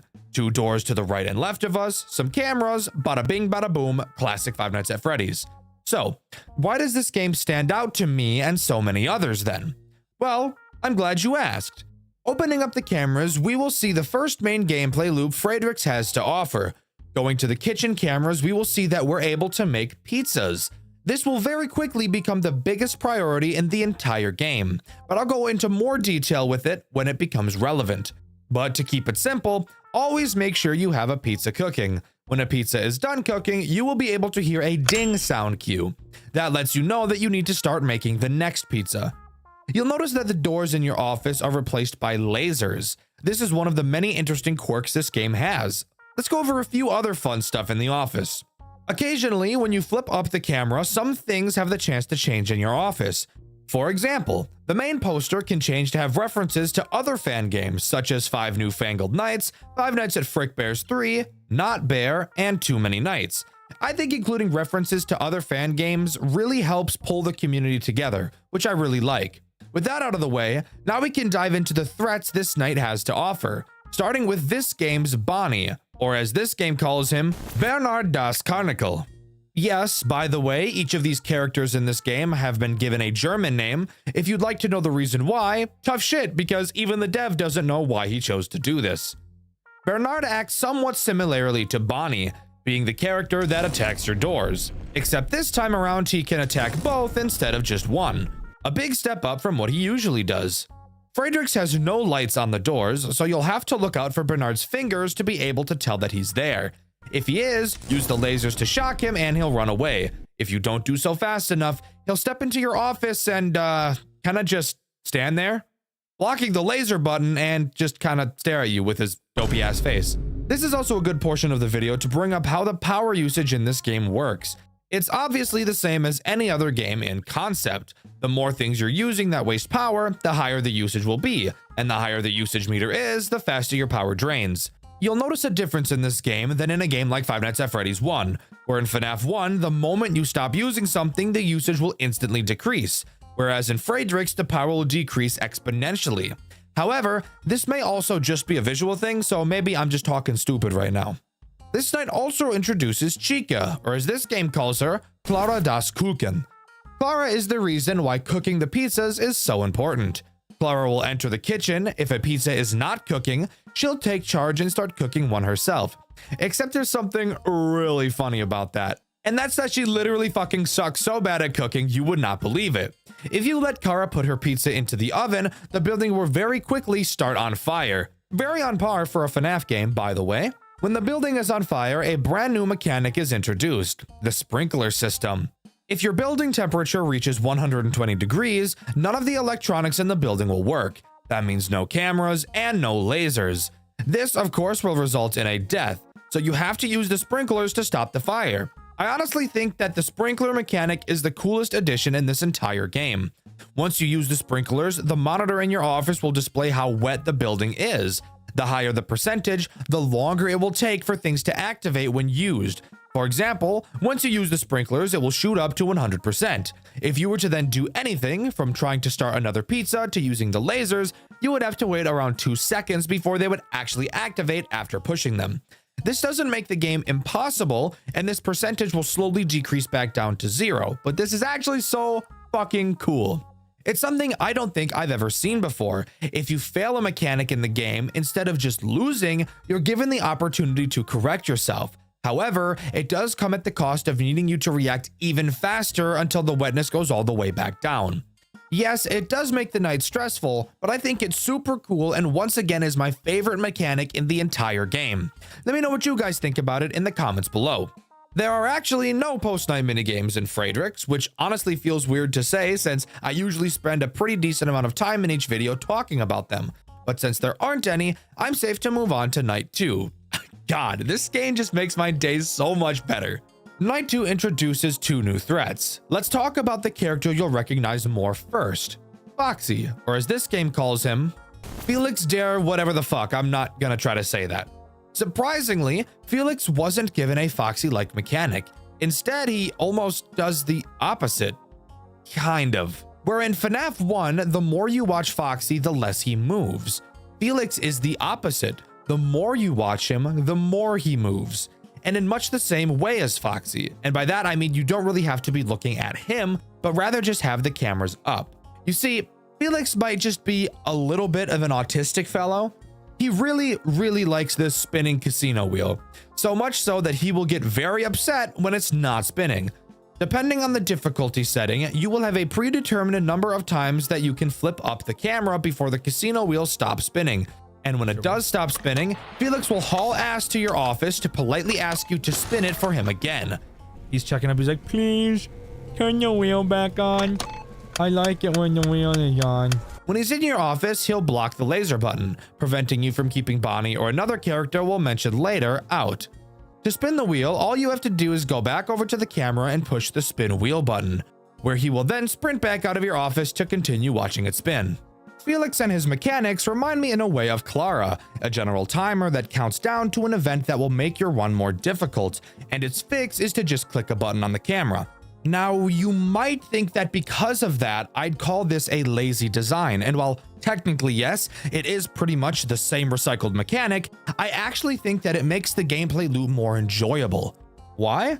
Well, Five Nights at Frederick's gets you into what I like to call a flow state while you are playing. Every single mechanic in this game works together to make the entire experience feel satisfying to play. Most mechanics in this game are reaction-based, which is something I like to think I'm pretty good at. This leads to a very smooth feeling gameplay loop where yes, it is challenging, however, you almost always feel in control and every single interaction feels solid and responsive. The other threat this night adds is the endoskeleton in the back room, or as this game calls it, Endoskelet. Endoskelet behaves exactly how Bernard does with a small twist. He too will attack either of your two doors, but instead of blocking the button like Bernard, Endo will butt bang your power usage and force it to stay completely full until you inevitably die. I personally think that Endo has the weakest mechanic out of this entire game. However, one thing I do appreciate about him is that at least he has the decency to make a sound cue when he arrives at your door, unlike fuck-ass Bernard. Now, you might think this game seems way too easy. You never have to check the cameras until you either A, hear a very distinct sound cue letting you know to bake a pizza, or B, if Felix runs into your office, and usually, I'd agree. Up until this moment, the game is overall pretty easy, but we have yet to introduce a character that will force us to use the cameras and probably make your butthole pucker more than just a few times. So let's move on to Night 3. Night 3 introduces the main attraction himself, Freddy, or of course, as you already know, this game calls Friedrich Fazbear. Friedrich is bolted to the stage, so that may lead you to ask the question, how is he even a fucking threat if he can't leave the stage? Well, you see, there's actually a pretty interesting plot twist here, and that's that the game fucking lied. Friedrich is bolted to the stage, however, that doesn't prevent him from moving at all. He'll jump up to the vent on the ceiling and start pulling his way through towards your office. You'll be able to see him go through 3 distinct phases on the cameras. Once he reaches stage 3, you must use the lasers to shock him, which will then cause him to go back to the stage where he will promptly try again. What this mechanic does so well for the game is force you to look at the cameras, giving Friedrich synergy with Felix. Now, I have to be transparent here. There is a sound cue that plays whenever Friedrich enters a new phase in the camera. However, it's pretty damn quiet, and with how frequently characters will be screaming from being shocked, music playing loud as fuck in your ear, as well as a multitude of other things, it will probably be very common for you to just not hear these sound cues because of how faint they naturally are. Now, of course, if you have God hearing, then checking the cameras is literally only necessary when a pizza needs to be baked, Felix needs the wheel spun, or Friedrich needs a good shock. But I honestly feel like this mechanic really ties the whole gameplay loop together. So, what could the game possibly do to spice the gameplay up from here? Oh, for fuck's sake, the power went out. Oh, fuck you! Fuck you! Hold on. What the fuck? More specifically, just the lights. Yeah, that's right. The gimmick of Night 4 is that the only way you can see is through a flashlight that follows your mouse. The cameras will be dark as well, making it harder to see some of the characters. Let's just take a moment to talk about how fucking genius this mechanic is. The only other FNAF game that I can think of that does this is Showman's, and it was brilliant there as well. Without literally changing anything about the game, you've just made it much more challenging. Especially when it comes to Bernard. Oh my god, Bernard. Bernard is the sole reason this night is even remotely difficult. If you remember from earlier, Bernard doesn't make a sound cue when he's at your door. He's also one of the characters that doesn't have glowing eyes. So this brings up the question, How are you supposed to be able to tell he's at the door if you can't see him? I want you to take a good long look at this image right here. Do you see it? Yeah, that's Bernard's hand. That's all you get to be able to tell if he's there. Obviously, looking at it now, it seems so clear. How could you even miss that? But let me tell you, when you're in a game, focusing on managing all the characters at once, this little detail could very easily end a lot of your runs. And that was totally the intention. And I think that's really cool. Again, making the game harder without drastically changing anything. It's awesome. But if you manage to complete night 4, an unknown figure will appear in front of you and roar, flinging you to the back of the office where you'll fall into a springlock suit and fucking die. What the fuck? Yeah, I'm not kidding. That's what happens. And this leads perfectly into night 5. Night 5 has you awaken, finding out you're not dead inside the suit.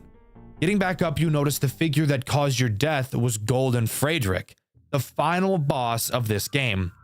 Using your new powers from the suit, you fucking punch him in the face and he runs away like a bitch. Get ready, guys. Let's talk about the most frustrating character Five Nights at Frederick's has to offer, Golden Frederick. Night 5 is easily my favorite night in the entire game. This is the night that really shows off the flow state you can get into while playing this game, and I'll explain why as we go. To start, let's go over how Golden Frederick works. Golden Frederick has 4 means of attacking you. The first attack has him go to either of your doors like Bernard. A noticeable sound cue will play, that being him laughing, which by the way you should get used to because he's going to be doing that a lot throughout this night. Deal with him by using the lasers how you'd expect. The next mechanic has him dive into the vent like Frederick. Deal with him the same way you would Frederick, just by using the laser. Now we can talk about the other 2 attack methods that aren't seen anywhere else in the game. The first has him appear in your office. When he does, simply fucking punch him in the face. As you can tell by the look on his face after doing so, he is so incredibly shocked that you would even have the balls to attempt something like that. So insane, so he will quickly leave. The final attack, the most soul-sucking, fuck-ass, bitch-ass mechanic. I want you guys to take a guess what he could possibly do. That's right! My least favorite fucking FNAF mechanic ever designed! Teleporting to a random camera and having to search for which one he fucking went to and stare at him until he goes away. Fredericks, you were doing so well. Why'd you have to do this to me? Why'd you have to bend me over and just fuck me right up the ass? Why? Why add this mechanic and blow up my internal organs like the goddamn 4th of July? I'm basically holding your fucking prison wallet. Go find him on the cameras. How about you go find my nuts?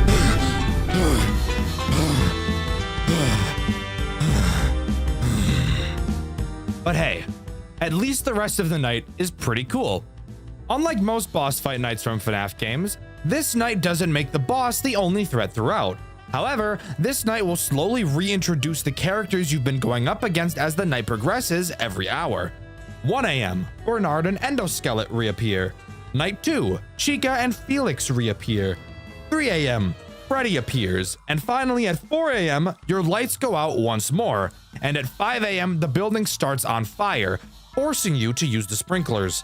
And from there, it's just a crazy survival game until the final 6 AM. This night is honestly some of the most fun I've had with a FNAF game. Slowly reintroducing each mechanic throughout the night just made the whole experience slowly feel like it was getting harder and harder, which, to be fair, it was. 100% go try this game out. You will not regret it. Oh yeah, I forgot to mention that throughout this night, you've been able to see this memory wipe meter slowly fill up. Well, at the end of the night, it completes, and the character we've been playing as so far seemingly finally dies. Golden Frederick laughs at the corpse, and that's when we're shot back to the menu to see that there is a night 6. But if we're dead, how is that even going to work? Ladies and gentlemen, let me introduce you to the second main character of this game, Ella Vanilla. Ella is who we play as on night 6. She discovers a job flyer in the local newspaper and decides that it'd be a great idea to become the new night guard at Frederick's. Entering the office for the final night we're greeted to, oh my fucking god, there's Alan right there. That's right. On top of everything we've seen so far, our previous protagonist becomes an antagonist on this night, and he's pretty damn aggressive as well.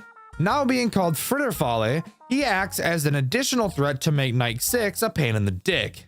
His mechanic is simple, basically being a music box, something I wasn't super thrilled about when I first saw it, but overall ends up not really feeling like one, even though that's literally all it is. Throughout this night, Fritterfalle will attempt to get up and murk your ass. In order to sedate him, all you have to do is hold his nose. According to the lore, the owners of this restaurant actually tell the technicians to do this to Fritter because they know how much of a threat he is. Yet for some reason, they refuse to throw his ass out. But with that, that's all the main game of Five Nights at Frederick's has to offer. Let's fucking go! Woo! Woo! 217. Ella Vanilla. Fuck yeah, we got SpongeBob over there. Is that Gustavo Fring up here? But, as I'm sure you can tell by looking at the timeline of this video, I still have more I want to talk about. That being the story, and my favorite thing about any game ever, post-game. Let's start with the story. You may think that this game doesn't really have anything else besides what we've already covered with Alan and Ella, but there actually is a little bit more to dissect. I want to first thank commenters such as Lex Gauntly and Redman. If it weren't for comments like these on my Tales of the Bunnyman video, I probably wouldn't feel as confident talking about the story, as it is something I don't like doing because I don't feel like I can do it as much justice as it deserves. I also really want to thank City, the owner of the FNAF Game Wiki, for reaching out to me on Discord to tell me about certain things and clarify any questions I have when researching these videos. Let's start by getting something out of the way. Frederick's Pizza is not a chain restaurant like Freddy Fazbear's, instead just being a standalone restaurant. The animatronics used to be kept in a location known only as F-NJ02. What the hell does that mean? I have no fucking idea. But at some point, these characters were transferred to another location known as F-PA09, which is the restaurant we see in the game. Throughout the game, you learn how to deal with the threats through the pages of the service manual on your desk. Turning over these pages will slowly tell a very disturbing story. They reveal that each animatronic were noted to have unknown human remains making up a majority of their body. Frederick has human teeth and eyes, Clara has human arms, Bernard is literally just an amalgamation of human mush, Felix has human eyes, and Endo has human veins and teeth. On Flinguary, yes, by the way, the months are named differently in this game, 29th, 2009, Alan Fritter takes the job at Frederick's after standing outside the building and slapping the window until he was hired. The reason he wanted the job? I have no fucking idea, and it's not clear in the game either, so just accept it. However, it is clear that the animatronics remember him from past events and are intent on killing him. Throughout the night, you are supposed to be taught the mechanics through the manual on your desk. However, the pages of said manual have been ripped out, crumpled, and scribbled on by presumably previous employees. These scribbles are mocking the animatronics, which I get the funny feeling pisses them off a little bit, and it's confirmed that the characters enjoy killing the guards at the establishment. It's confirmed that Clara made her first successful pizza using Alan's body parts. Bernard used his arms as a back scratcher. Frederick used his fucking veins as dental floss, which is insane, and Endoskelet used his remains as a suit. As far as I could tell, Felix is the only one who didn't do something fucked with the corpse. Obviously, at the end of the week, Alan gets that Soulja Boy cranked on him by Golden Frederick and is stuffed inside a spare suit. His memory is wiped, and instead of disposing of the corpse in their restaurant, the owners instead instructed the technicians to use him for testing. Okay, maybe I'm too level-headed, but this seems like a very stupid idea that would get OSHA on your ass in about 4 seconds flat. Of course, Ella Vanilla later takes his position and we play as her in Night 6. It's clear that Alan still somewhat has a presence inside of the suit. Obviously because he can attack you while playing as Ella, but also because through the extras menu, we learn that he responds to Ella's comments through the collectibles menu, and at one point even entrusts her with holding an unstated item appearing as some weird looking snapped object. But really, after this, the story is either unclear or not canon. So as far as I'm aware, that's everything, and Five Nights at Frederick's truly comes to a close. Overall, I think Five Nights at Frederick's is one of the most fun FNAF experiences I've ever had. The game is goofy, the story is simple and silly, and the game mechanics are some of the most solid and fun to play I've ever seen. The amount of post-game in the extras menu is also more than I've seen in many other FNAF games, and I definitely recommend you give it a try. I've covered a lot of games made by the developers in the Five Nights at Freddy's Fanverse initiative. I've covered the fantastic Joy of Creation made by Nixon, the famous Five Nights at Candy's by Emil Mako, and I've covered the gorgeous One Night at Flumpty's by Groomer Jonachrome. For the most part, I've enjoyed all of these games, but there is still one game in the initiative I have yet to cover, Pop Goes by Kane Carter. Another incredibly well-known FNAF fan game with a lot of people having a sweet spot for it. Today, I'm here to find out why. Stick around because I've got a lot to say about it. As mentioned, Pop Goes was created by Kane Carter and was released to the public on June 26, 2016. Immediately, it got a lot of recognition, with FNAF fan games definitely being popular at the time, but it was still new to find a game that remotely matched the quality of the originals. And Pop Goes 100% did. The game shares lore in continuity to the official Five Nights at Freddy's games. However, it does retcon everything FNAF 4 onwards, meaning in order to understand the lore, we have to think only about FNAF 1 through 3. With that key detail out of the way, let's get all around the cobbler's bench and right into Pop Goes. A lot of FNAF fan games like to have an opening cutscene, but not Pop Goes. This game will already get you on your toes by not even showing you the standard newspaper, just jumping right into night 1, wiping its balls all over my forehead. Fantastic. Something you'll notice immediately is the way that Pop Goes handles the office. It's honestly probably the coolest office I've ever seen come out of a FNAF game. It actually comes out of this game harder than you gooners come out of the closet. While in the office, which is hard to even call an office honestly, you will be able to look 360 degrees all around you, with 4 different directions to look in, all serving a different purpose. Although I will admit one of them doesn't really have any reason for existing, but we'll get into that later. Starting directly in front of us, we have our cameras, which are controlled by our phone, and some colorful buttons. Since this is where we'll be spending most of our time, I'll talk about this a bit later. Turning to our left, we can actually see one of the animatronics, and it's at this moment it becomes apparent that we are not in an office, but are rather just in a giant-ass room in the restaurant. This character's name is Blake the Badger, but he's harmless on this night, so as I've already said multiple times, we'll talk about him later.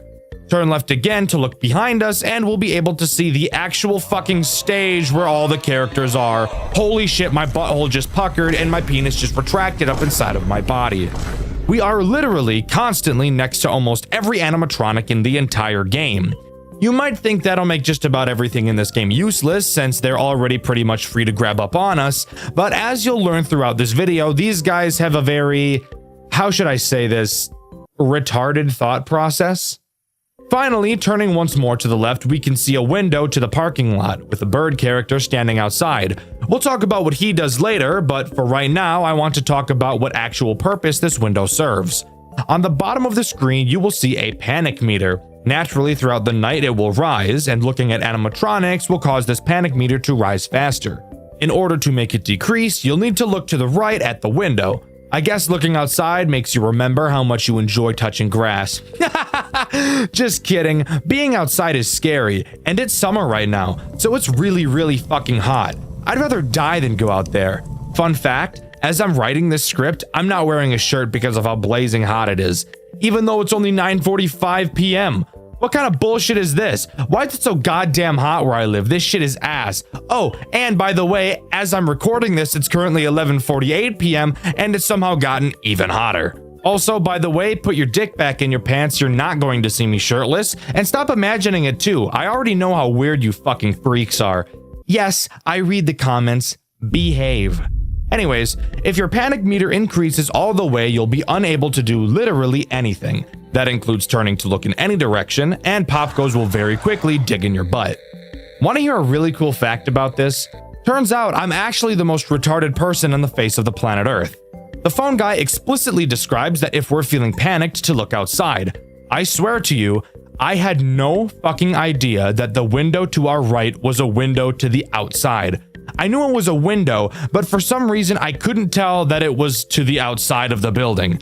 I thought it was just another room inside the building, and I think the reason I thought that was because the animatronic could be seen through it, and I didn't think that they'd place an animatronic outside. But that still doesn't make sense, because what I thought you had to do was look at camera 10, which is a camera out in the parking lot. While this does seem to decrease your panic very slowly, I thought it was going to be impossible to beat this game because of how slowly it dropped. Again, keep in mind, I can see the crow animatronic in this camera, and it took borderline until night 3 for me to notice that yes, that window is outside, and by looking out of it, my panic will decrease a fuck ton faster. It looks like the panic meter don't exactly work very well though, bro. Like, look, I keep fucking jumping back up and shit. What am I supposed to do with this panic meter, bro? It like doesn't go down consistently at all. Dude, this is bullshit. What the fuck are you supposed to do? That's not possible. What the hell is that bullshit? What? What's the point of turning except to see? Like, what's the point of this? Like this area. Wait, that's the... Oh! I'm retarded. This is the fucking parking lot. He means literally... Guys, I'm actually fucking retarded. Holy shit, guys. I'm a fucking idiot.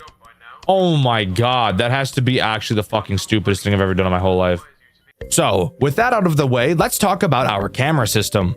Looking at it at a first glance may seem a bit intimidating, but this game actually does a fantastic job at slowly introducing new mechanics. It's actually probably better at this than any other FNAF game I've ever played before. Let's just focus on what needs to be focused on during night 1 and ignore everything else until it becomes relevant. Obviously, you can switch through the cameras like any FNAF game, and the cameras in this game use no power. In fact, this game doesn't even have power to begin with, which I think is something we can all appreciate. The only other thing on the cameras we need to worry about is the room shutdown button. This button does exactly what you think it does, temporarily shuts down the power to a specific room. You'll notice you can only use this button on cameras that have this weird device on them, and if you can't tell what this is, it's a 3D printer. Why are there 3D printers here? Well, canonically, I'm pretty sure it's because the kids that come to the restaurant can print out their own animatronics or something like that. I don't really know. I was more focused on the phone guy talking about his boring ass life. I wasn't really paying attention to the actual story of the game very much. Where these 3D printers come into play during gameplay is when we talk about our boy, Pop Goes the Weasel. Yes, we are actually introducing the main character of the game on night 1, something quite a few FNAF games don't like to do until later nights. Pop Goes will leave his stage and head towards any room with a 3D printer, which by the way you can actually turn around and watch him leave via walking through the very room you're sitting in. Remember how I said the characters in this game make some pretty retarded decisions? Yeah, this is one of them. If Pop Goes' goal is to kill me, why doesn't he just do it? He's literally directly behind me. It would not be hard at all. In fact, the only time he does kill you is when your panic meter gets too high. So, if he doesn't kill you himself, how is he a threat? Great question, and one I'm going to answer because, no shit, it'd be a pretty shitty review if I didn't explain anything. Once Pop Goes enters a room with a 3D printer, he will attempt to print out a piece of a character called the Black Rabbit. It's literally just Shadow Bonnie from Five Nights at Freddy's 2. In order to stop him, you will have to shut down the room he's in before he prints it. This will make the printer turn off and will make him leave to go find another one. After a few seconds, the power to the room will automatically come back on, so you don't have to worry about losing sight of the room forever. Pop Goes is completely relentless. The moment you shut down one room, it won't be long until he attacks another, which actually leads to a constant pressure gameplay loop. Typically something I would find unfun, but again, this game actually does it incredibly well, and I think it has everything to do with how well it introduces new mechanics. But back to Pop Goes. If you don't shut down the room fast enough, he will print out a piece of the Black Rabbit and walk back to the office. If you turn around, you can actually catch him placing the piece he printed out on the table behind you. If he prints out every piece, the Black Rabbit will become active and immediately kill you. I personally never died to the Black Rabbit, which goes to show either how easy this game is or how much fun I had playing it that I was able to find a rhythm. I should briefly mention how the phone calls in this game work, since they're also quite a bit different from most I've seen. Unfortunately, the phone guy is British. I know that should be given a warning in and of itself, but let's try to move past that tragedy. After getting the typical phone guy spiel, you're given 3 options for things to ask him, and whatever you choose will actually give you some branching dialogue, giving a small bit of replayability to each night. One option usually elaborates on a mechanic, another usually does some lore dumping, and the final is typically just some silly fun. Small details, I'm telling you. They're what make me appreciate games the most. But after beating night 1 in typical FNAF game fashion, we're tossed into a post-night 8-bit minigame to do some lore dumping. Except this game actually does it a little different than other games do. Each minigame takes place in the same area. This weird red maze-ass area. I have no idea what the floor is supposed to be made of, but let's ignore that. In this minigame, we play as Stone the Crow. This is the same character that stands outside of your window in the parking lot, by the way. Each character you play as in this minigame will have a different path you need to follow, and a different item you can interact with. This is the route you need to take as Stone. Following this path will lead you to a balloon boy chained up. Once you see him, the minigame ends. However, if you want to get one of the special endings in this game, there is something you need to do first. In each minigame, you will be able to find a secret character named Simon. Once you find him, you will be transformed into what I'm going to call a purified version of the character.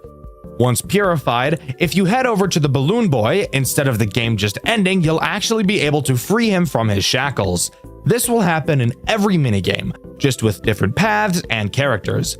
Additionally, if you interact with Balloon Boy's hat before you reach his room, a short cutscene will play. And by cutscene, I mean a single fucking drawing. But hey, that's cool, I suppose. As far as I'm aware, looking at these drawings doesn't aid in getting you a special ending, just some fun extra lore to find. Night 2 introduces 2 new characters, except they both do the exact same thing at the exact same time in the exact same way, so they're basically only one character. Those characters being Saffron and Sarah the Squirrels, aka this game's gooning material. Get your Jergens out, or just use your hand if you have foreskin because your parents don't love you. Saffron and Sarah, like Pop Goes, can be seen on stage directly behind you. They too would prefer to do something incredibly complicated and retarded rather than just blow your back out from behind like any normal attacker would do in this situation. They introduce a new mechanic, your vents. As I'm sure you could guess from me saying that, these two travel through your vents in an attempt to drop down on you and sit on your face, which is exactly why I never stopped them. Anyways, you can toggle your vent camera on a majority of cameras around the building. Think of the map as a big roundabout these two have to go around. They start in camera 8, then go to 6, then 3, then 1, then 2, then 5, then 7, and finally arrive at your office.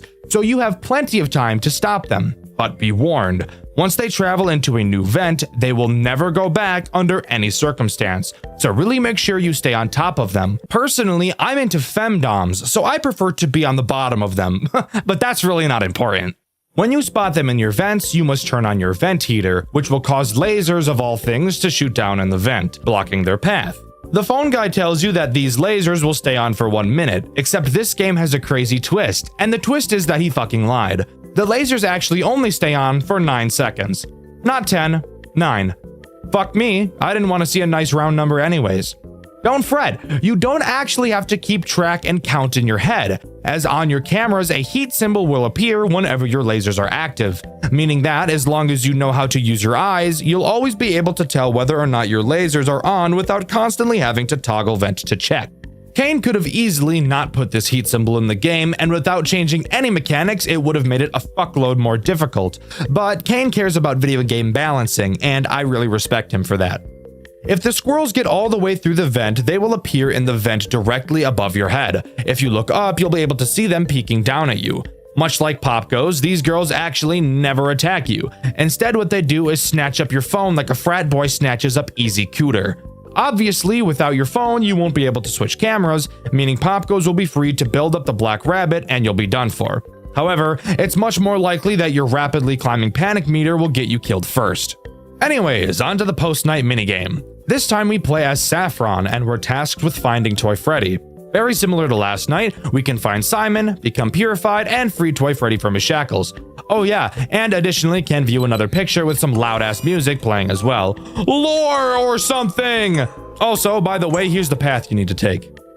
Night 3 introduces one new threat, Blake the Badger. However, I first want to talk about a threat I haven't mentioned thus far, Stone the Crow. He actually has two different attacks, one that becomes active early in the game, and one that doesn't become active until a later night. Both of his attacks are actually the most threatening and annoying out of any character in the entire game. Crazy how one character can have multiple ass-erupting problems that I hate. His early attack has him just be an annoying prick. He will occasionally appear on your cameras and block your entire view. This prevents you from seeing pop goes, which is obviously not great. But if that wasn't enough, when you look at him, your panic meter actually increases way faster than normal. And want to know the coolest part? The higher your panic, the more commonly he appears on your cameras. That's a fucking wombo combo if I've ever seen one before. Holy shit. Leave my poor anus alone. It's had enough. In order to make him stop appearing on the cameras, you obviously have to lower your panic. Ironically, by staring at him out in the parking lot. Let's just pretend like that makes sense. Anyways, now I can talk about Blake the Badger, a character who is literally just fun. As I mentioned previously, Blake can be seen directly to your left. This, by the way, is the direction that is pretty much useless to look in. Along with seeing Blake, you can also see the door to the server room in this direction. If you look this way long enough, you'll see Blake walk into this server room. You can view the server room on your cameras where you can see Blake present. This camera is one of the reasons why watching him move real time doesn't matter, because you'll be checking the cameras consistently anyways. Blake has you play Simon Says. Hey, Simon! Like the guy in the minigames. I wonder if that's a coincidence. Once Blake is in the server room, he will set the monitor inside to a certain color. On your desk, you will see 5 different buttons, each with a differently colored circle on them. What you need to do is click the circle that's the same color as the monitor in the server room, and then press the Blake button next to your monitor to call him over so we can check if you chose correctly. When you call him, by the way, he will literally come right up to you. If you turn to the left, you will see him staring right at you, which kind of startled me the first time I saw it. If you got the colors right, he won't attack you and will go back to minding his own business. Get it wrong and you're obviously fucked. Want to hear another reason why looking to the left is not worth it? Well, if Blake happens to be there because he's checking on your color, if you look at him, your panic meter will increase drastically. So there is literally never a good reason to look to your left, ever, so just don't. Night 3's post-night minigame has you play as Sarah. I'm sure you can already guess what you need to do. Find Simon, become purified, and find my wife Toy Chica and free her from her shackles, and then let her use those shackles on me so she can have her way with me. But let's leave Chica and I alone while you guys move on to Night 4. Oh yeah, and here's the path. Night 4's new threat is Stone the Crow. While yes, I've already established his camera blocking threat, that's not the only threat he has, as I've already mentioned. This is the night where his much more annoying problem arises. If you are to look out of the window for too long, Stone will turn his head towards you and, I'm not joking, make the most ear-piercing, skull-fucking degrading screech I've ever heard in my entire life. I'm not lying. It's actually the loudest noise in the whole game, and it scared the fuck out of me every single time I heard it. Oh, for fuck. My goddamn ears, bro. When he turns his head at you, your panic meter will increase faster than anything else that causes it to increase. Like, I'm talking fast as fuck. Usain Bolt type shit. Obviously, turning away will cause him to stop staring, and you'll be able to look at him again to decrease your panic that he so rudely increased. This does bring up an interesting dilemma and will force you to come up with a new strategy when playing. You know that looking out the window for too long will cause him to look at you, but you also need to keep your panic empty so he doesn't appear on the cameras. So you need to figure out a proper way to both deal with Pop Goes, the squirrels, and Blake, while also looking out of the window frequently enough to not cause Stone to look at you, while also keeping your panic meter completely empty so he doesn't appear on the cameras. Because once your pattern breaks, it will be very difficult and stressful to get yourself back on track. Night 4's post-night minigame has you play as Blake. Here's the path you have to follow to get to Mangle, but remember to find Simon and purify yourself first. I'll never understand the attraction some people have to Mangle. I don't even see how sex with her would be fun. She's a fucked up mess of wires. Even if you could figure out how to get it done, you'd borderline have to be a contortionist in order to not get yourself injured while doing the deed. Anyways, on to Night 5. Night 5 doesn't introduce any new threat, just being a harder version of Night 4, so I'll use this time to talk about Simon and how he appears in the nights. That's right, Simon himself does appear in each night, however, I never saw him throughout my playthrough, which you can find on my second channel, Dexter Black, and that's because of how specific finding him is. Each night he will appear in a certain room at a certain time, only for a few seconds, which is why I never saw him. When you find him, you will need to click on one of your Simon Says buttons that corresponds to the color of his eyes. When you do, he will say something to you. I guess it being Simon Says wasn't a coincidence after all. On Night 1, he will appear in the arcade's vent camera at the 526th second of the night. That's right, it's actually that specific. His eye color will be red and he will say the following. Simon Says. On Night 2, he'll appear in the birthday room camera at the 116th second. His eyes will be pink and he'll say the following. Keep finding me. I'll tell you everything. On Night 3, he'll appear in the parking lot camera on the 472nd second. His eyes will be blue and he'll say this. Oh, brother. You must be so fond of him. On Night 4, he'll appear in the staff room at the 342nd second of the night. His eyes will be yellow and he'll say the following. Do you think you know who he is? The truth is behind this door. And in Night 5, he'll appear in the hallway camera at the 273rd second of the night. His eyes will be green and he will say this. He doesn't want to remember. We can help him tomorrow. Overall, a pretty cool bit of extra lore in a very fun and interactive way. Again, I'm in love with little details like this. Also, here's another fun fact. If you stare at Simon's screen in the extras menu for too long, your game will crash, so that's pretty cool. Anyways, onto the post-night minigame. Here you play as Pop Goes. Here's the path you have to take to find the worst FNAF character ever designed, Toy Bonnie. And as always, don't forget to find Simon and purify yourself. God, I fucking hate Toy Bonnie. He's the main reason why Five Nights at Freddy's 2 sucks as much dick and balls as it does. I know people have found a way to make 1020 mode not random, but fuck you. He's still a bag of dicks.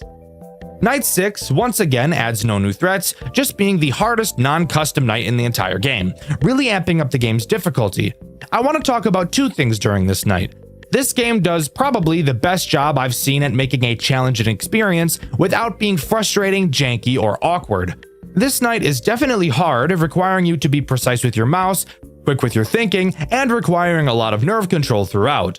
But never throughout my playthrough did I feel like the game was unfair or that there was too much RNG involved. This game is a perfect balance of challenging and engaging. I've truly never seen another FNAF game pull it off as well as this game has. Additionally, Simon can be found on this night as well. I didn't talk about it last night because the way you find him in this night is without a doubt one of the coolest things in the whole game. He'll appear in the station on the 273rd second of the night. You might be wondering what the station is, and the station is literally the room you are sitting in. Simon will appear on the table directly behind you. He leans in so close you can feel his breath on the nape of your neck. It might turn some people on, but it personally makes me feel a bit uncomfortable. Anyways, his eyes will be white and he'll say the following. You wanted to save her, and I will make his wish come true. Thank you, Strix. If you've done everything correctly in the post-night minigame so far, you'll be put into the 6th night post-night minigame where you play as the Black Rabbit. Finding Simon, you'll realize he looks different, appearing to be glitching as the purple guy, and upon purifying, you seem to become Spring Bonnie, implying that either Simon has been William Afton the whole time, or that Pop Goes has been trying to construct William Afton the whole time. Continuing forward, you find a man and kill him. This man being Fritz, or Jeremy Fitzgerald, the phone guy who's been talking to us throughout the nights. Hold the fuck up. The phone guy has been Jeremy Fitzgerald, aka the person we play as in Five Nights at Freddy's 2? Again, keep in mind that anything that happens in the official FNAF games from the 4th game and beyond are not canon in Pop Goes. Throughout the game, Fritz talks about an accident he had at Freddy's, never going into specific detail as to what it was. I'm going to take a guess he was either the Bite of 87 victim or the Bite of 83 victim, since he also mentioned that he used to work for Freddy's. You might think that it can't be the Bite of 87 because we already know that that was a child, and Fritz mentions that the accident happened when he was a teenager. But again, remember that we learned it was a child in Five Nights at Freddy's 4, which isn't canon to this game, so it could be up in the air. If you have a better idea, or you know I'm wrong as fuck, let me know in the comments. I love reading your guys' corrections. During the last night of this game, Fritz asks us a question. Would we forgive someone who did something terrible, given that we've known the person for a long time? Then, instead of getting to ask him a question at the end of the call like every other night, we're instead only given the option of selecting yes or no, with no response given after our answer. I'm going to assume that this hypothetical question is about William Afton after he did what he did to the children. Fritz mentions earlier in the call that he feels like William probably had a good reason to do what he did. Fritz knew William and didn't want to believe he killed the kids with no good reason. I think he asks us that question in an attempt to make himself not feel so alone in wanting to forgive him. After killing Fritz in the final minigame, one last cutscene plays out. We're back in our office and we watch as Simon approaches us and stares deep into our eyes, making us fall in love. No, I'm kidding. I mean, he does stare at us, but I highly doubt it's for that reason. And with that, we get the grave ending. As far as I'm aware, this game's version of a true ending. And that's where Pop Goes comes to a close. Overall, I actually love this game. Originally going into it, I was nervous that this video was going to be another hit piece like Jolly, but I was actually very pleasantly surprised when it turned out to be a very enjoyable experience. I truly think that this game has the best difficulty balancing of any FNAF game I've ever played. Each mechanic feels solid and has great synergy with every other mechanic, without having the game feel unfair and overwhelming while still providing a satisfying challenge. The story isn't too convoluted, and there's not a lot of garbage hoops to jump through to be able to experience it, which for someone like me, who dreads learning the lore in games, can really appreciate. Because of all of these reasons, I'm placing Pop Goes in my top 10 favorite FNAF games of all time. I honestly really enjoyed my time with this game, and I highly recommend all of you give it a try. You won't regret it. Also, I'm aware that Pop Goes is getting a remake, and I'm incredibly excited to review that when it comes out. When you think of the best FNAF games, what games do you think of? What are your top 5 in terms of quality alone?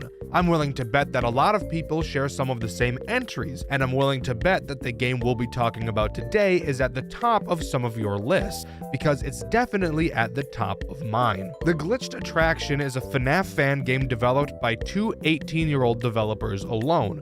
The reason I mention their age is because of how impressive this game really is, and how impressive it is that only 2 brand new adults managed to design it themselves. When I first learned how old these guys were, I was shocked. The Glitched Attraction is one of the best FNAF games I've ever played. I know a few of you watch my content to get suggestions for FNAF games to play, and for those of you that do not pass this one up. It is one of the most high-quality experiences of all time. Let's not waste any more time and hop into the Glitched Attraction, FNAF's most high-quality FNAF game ever made. Our game begins with us getting a text from a friend asking us to come check out the new Fazbear escape room attraction, and they tell us to bring all of our things along with us, a request that is definitely weird, but since when has weird ever meant bad in a FNAF game before, am I right? So we do just that, pack up all of our things and set out. You heard it here first, the Glitched Attraction is seriously a Five Nights at Freddy's escape room, a concept that sounded so cool I couldn't not check this game out, and I'm glad I did. We arrive at the attraction and 2 helper bots explain what's going to happen, and then we have to give over everything we have. Why the fuck did we bring everything we own if we're just going to give it to some random robots? This is pretty fishy smelling, and I should know because I haven't showered in 8 weeks. With the general rules explained, we continue onto the first section of the escape room as chipper as we can be. We're kicking our feet and heel clicking and shit, we're so giddy. Not knowing what we're getting ourselves into, we can dive into the first room of the Glitched Attraction. The first room has us in a room similar in style to the bedroom from Five Nights at Freddy's 4. This room, being the first, isn't very difficult, but let me go over the 4 threats you can find in this room. While you're trying to think, focus, and not be a fuck-up, Nightmare Balloon Boy will be sitting on a chair, because his fat ass wouldn't ever dream of helping anyone, but would instead prefer to sit there and be pointless. But sometimes, he gets a little antsy.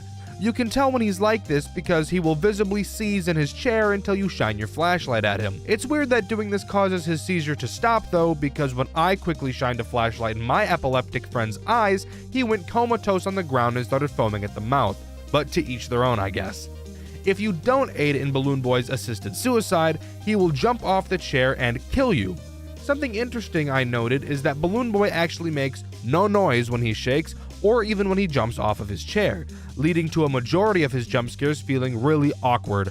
I get why he doesn't make any noise, because it'd be way too easy to not lose track of him, but just something I thought I'd bring up. You'll realize there's a giant window in this room as well, which lets you see outside. Occasionally, you'll be able to see Nightmare Fredbear stalking you from between the trees. Little does he know that his eyes are actually signal beams as bright as those stupid fucking white LEDs that are now being put onto vehicles, so that when I'm driving at night, everybody's headlights look like they have their fucking brights on. So when I flash my brights at them indicating to turn theirs down, then they actually turn their brights on, which simulate what I can only imagine to be the lights of God. And then I feel like an asshole because I just flashed a guy who didn't have their brights on.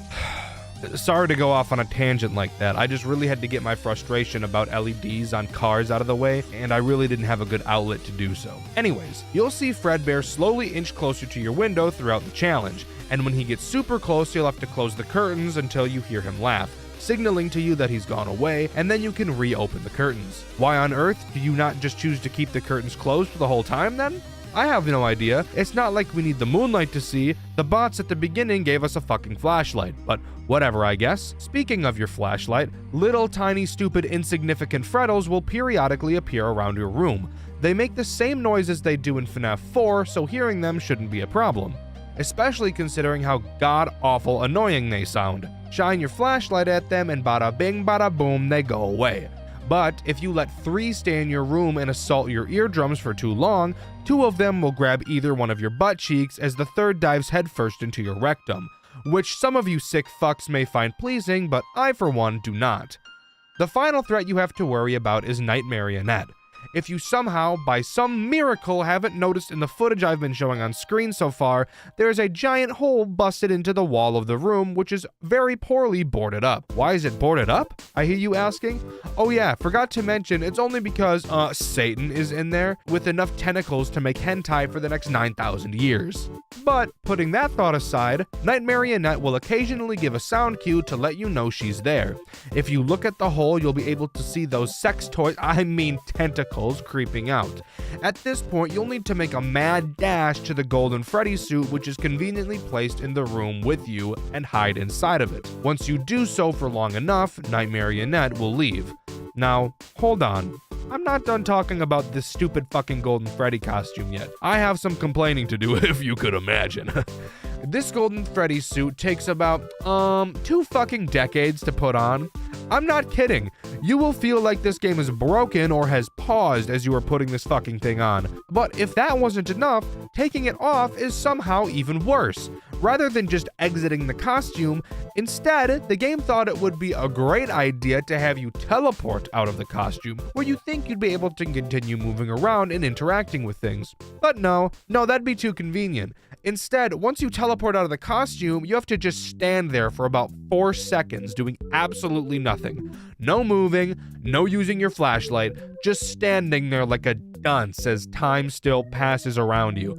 While in the Golden Freddy costume, did you happen to notice that Balloon Boy was tweaking out? Okay, cool. Night Marionette's gone. Let's quickly exit the costume and flash Balloon Boy. Oh wait! Instead of flashing Balloon Boy, i.e. saving your own life, let's instead stand there like we have an iron deficiency for 5 fucking minutes as Balloon Boy twerks his fat jiggly ass all over his goddamn chair. I really needed to get that out of my system. Surely I won't have to complain for the rest of the video now, right? Anyways, how do we actually beat this room's challenge? Good question. You'll notice on the wall there's a picture of Freddy broken up into pieces, with each piece facing a different direction. You can turn each piece in order to make the picture look normal again, but you'll notice that one of the pieces is missing. On the dresser, you'll see the FNAF 4 box that Scott Cawthon wiped his ass with. Of course, it has 2 locks. You can find one of the keys to the locks in a drawer on the dresser, and the other key in the drawer of your nightstand. Using both of these keys to unlock the locks on the box, bars, opens it, revealing the last piece of the Freddy puzzle. You can take that piece and put it back in place to finish the puzzle, revealing a 6-digit code. Quick tip, this number is randomized every time you play it, so no fast speedrunning for you, sucker. Going back to the nightstand, you can open a door to reveal a safe. You punch that 6-digit code into the safe, open it, and find a hammer. You can then use this hammer to take the nails off the wooden boards covering the closet door, then open the closet door and escape the bedroom. Do keep in mind that as you are trying to do this, you are getting fucked from all angles by about 179 different pieces of fuck. But overall, I think this is by far the easiest room to complete, which is probably how it should be given the fact that we have a lot more rooms to go through. Speaking of, let's get to the next one. The next room is much larger than the previous. This time there are only 3 threats: Toy Chica, Mangle, and the Cupcake. This room is basically a big circle. Chica will walk around the circle patrolling for you. If you get in her line of sight, she will start to chase you. If she catches you, she will throw the meanest right hook I've ever seen since Muzi. You can hide in any of the several lockers lining the walls, but be aware that not all lockers can open. And if you want to know something super awesome, which lockers open are randomized each time you play, meaning if you lose a run, some of the lockers you hid in before probably will be locked this time. Isn't that awesome? The Cupcake will also patrol around, but he is much less important. He himself can't end your run, but if you're not watching him and accidentally step on him, he will squeak, causing Chica to be alerted to your exact location. For me personally, I hate this type of mechanics in games. I want to note, I don't think they're bad mechanics, I just don't like them. When there's a puzzle, I would like to be able to focus on the puzzle without having to worry about being chased at the same time. It also doesn't help that I don't handle being chased very well in any game, period. But it definitely doesn't help when I'm trying to focus on solving a puzzle on top of that. Just a me thing. But if that wasn't enough for my poor heart to handle, we have Mangle tacked on top of that. Mangle is hiding in the ceiling throughout the challenge. Occasionally, you will hear vent noises. When you do, that's when you know Mangle is about to drop down on yo ass. She has 2 possible drop locations. If you hear the vent noises on a side of the room that you're not on, you can safely ignore her as long as you don't then move to the side she's on. But if you hear her on a side of the room that you are on, you have 2 options. You can either A, move to the other side of the room, which might be a problem if Chica is over there, or B, hide in a locker. If you don't hide and Mangle happens to see you when she drops down, she will start to chase you. And unlike Chica, when Mangle chases you, there's no way to make her stop. At that point, even hiding in a locker won't be enough to be able to protect your cheeks. So, about the puzzle I was bitching about earlier. You'll notice a large door locked via a pin. The pin is 6 digits long and consists of 6 different symbols. Around the dark room, you'll have to find sticky notes on the walls that correlate each symbol to a number, which will give you the code order needed to unlock the door. If you couldn't have guessed, yes, this is also randomized each time you play. Simply find all the notes, type in the code, and you're done. Come on, you didn't really fall for that, did you? That was way too easy. This is a FNAF game, remember? And according to the FNAF game dev rules, difficulty equals quality. So let's make this as hard as possible. After opening up the door and flipping 4 switches to turn the power to the room on, a whole new world of fuck opens up to us, including a brand new threat, Withered Freddy. Withered Freddy sits inside of a music box, which I find weird because the marionette is literally in this room. I don't know why they didn't just use her for this mechanic, but whatever. Freddy's music box will slowly wind down, and if you don't keep it wound up, he will right hook, shatter the glass, hop out, and chase you. Just like Mangle, there's no hiding. If you hide inside of a locker, Freddy will stand outside of it and wait for you to come out. And when you do, you guessed it, he eats your ass. But because the devs of this game hate their players, if you wind Freddy's music box up too much, he will also shatter the glass and then shatter your sphincter. Cool. As if this wasn't hard enough for poor old Dexter to handle. What do we have to do now? Well, inside of the room you opened, there's some shit on the wall and we need to find some gears to make the contraption work. Again, you will just walk around the room and find all the needed gears and put them back in their place. Once you do, a door on the opposite side of the room will open, and you'll have to make a sprint of fate over to it. And then finally, the room is complete. This room isn't bad by any stretch of the imagination. I actually really like the concept of adding another threat halfway through. I just personally hate it for reasons stated earlier, but that's just a skill issue on my part. Moving on. Do you like complex things? Well boy, do I have a treat for you. The third room challenge is a nightmare. Let's waste no time and do a Tolarian Community College level threat assessment. This room has 4 threats: Springtrap, Dreadbear, Phantom Foxy, and Phantom Balloon Boy. Phantom Balloon Boy is simple, so let's cover him first. He works just as he does in Five Nights at Freddy's 3. He can randomly appear on any of the cameras. If you look at him on the camera for too long, he will jump scare you and cause a video error. Except the video error in this game just means that the camera he jump scared you on can never be used again for the rest of the run, which I promise you is a very bad thing, and the reason will be revealed later. Phantom Foxy can appear in any of the 2 doors connecting to your office. If you look at him for too long, he will charge at you and jump scare you, causing a level of hallucinations to appear. If too many levels of hallucinations appear at once, it's game over. Now, let's talk about the real threats of this night: Springtrap and Dreadbear. Dreadbear can be seen on the cameras and will attack either one of your doors. Do note that you can close these doors and they each have their own power supply. But Dreadbear is unaffected by the doors and will break them down if they're in his way. You'll have to watch the cameras to see which door he will be attacking, and when you see him charging towards one, you will have to hide under the desk on the opposite side of the desk to where he is coming from in order to stay out of his line of sight when he enters your office. Eventually, he will leave and you'll be safe to come back out. Springtrap is a goofy little thing, to say the least. Springtrap will climb through any of 3 vents, which you can see on the cameras. 2 vents bring him to your respective office doors, and the 3rd leads to the vent that is directly above you. If you see Springtrap climbing through a door vent, you will have to simply close the door to the side he's going towards. If you see him climbing through a vent that brings him to the top of your office, you'll need to quickly turn off the power to the office and hide under your desk. He'll drop down, and once he can't see you because the lights are off, he will leave. You got all that down? Good. Because we have a whole load more of fuck to talk about next. That being, how do we escape this room? Well, the goal is to open a tiny vent near the ground beneath the TV screen. To start, you'll want to check near the desk to look for a code.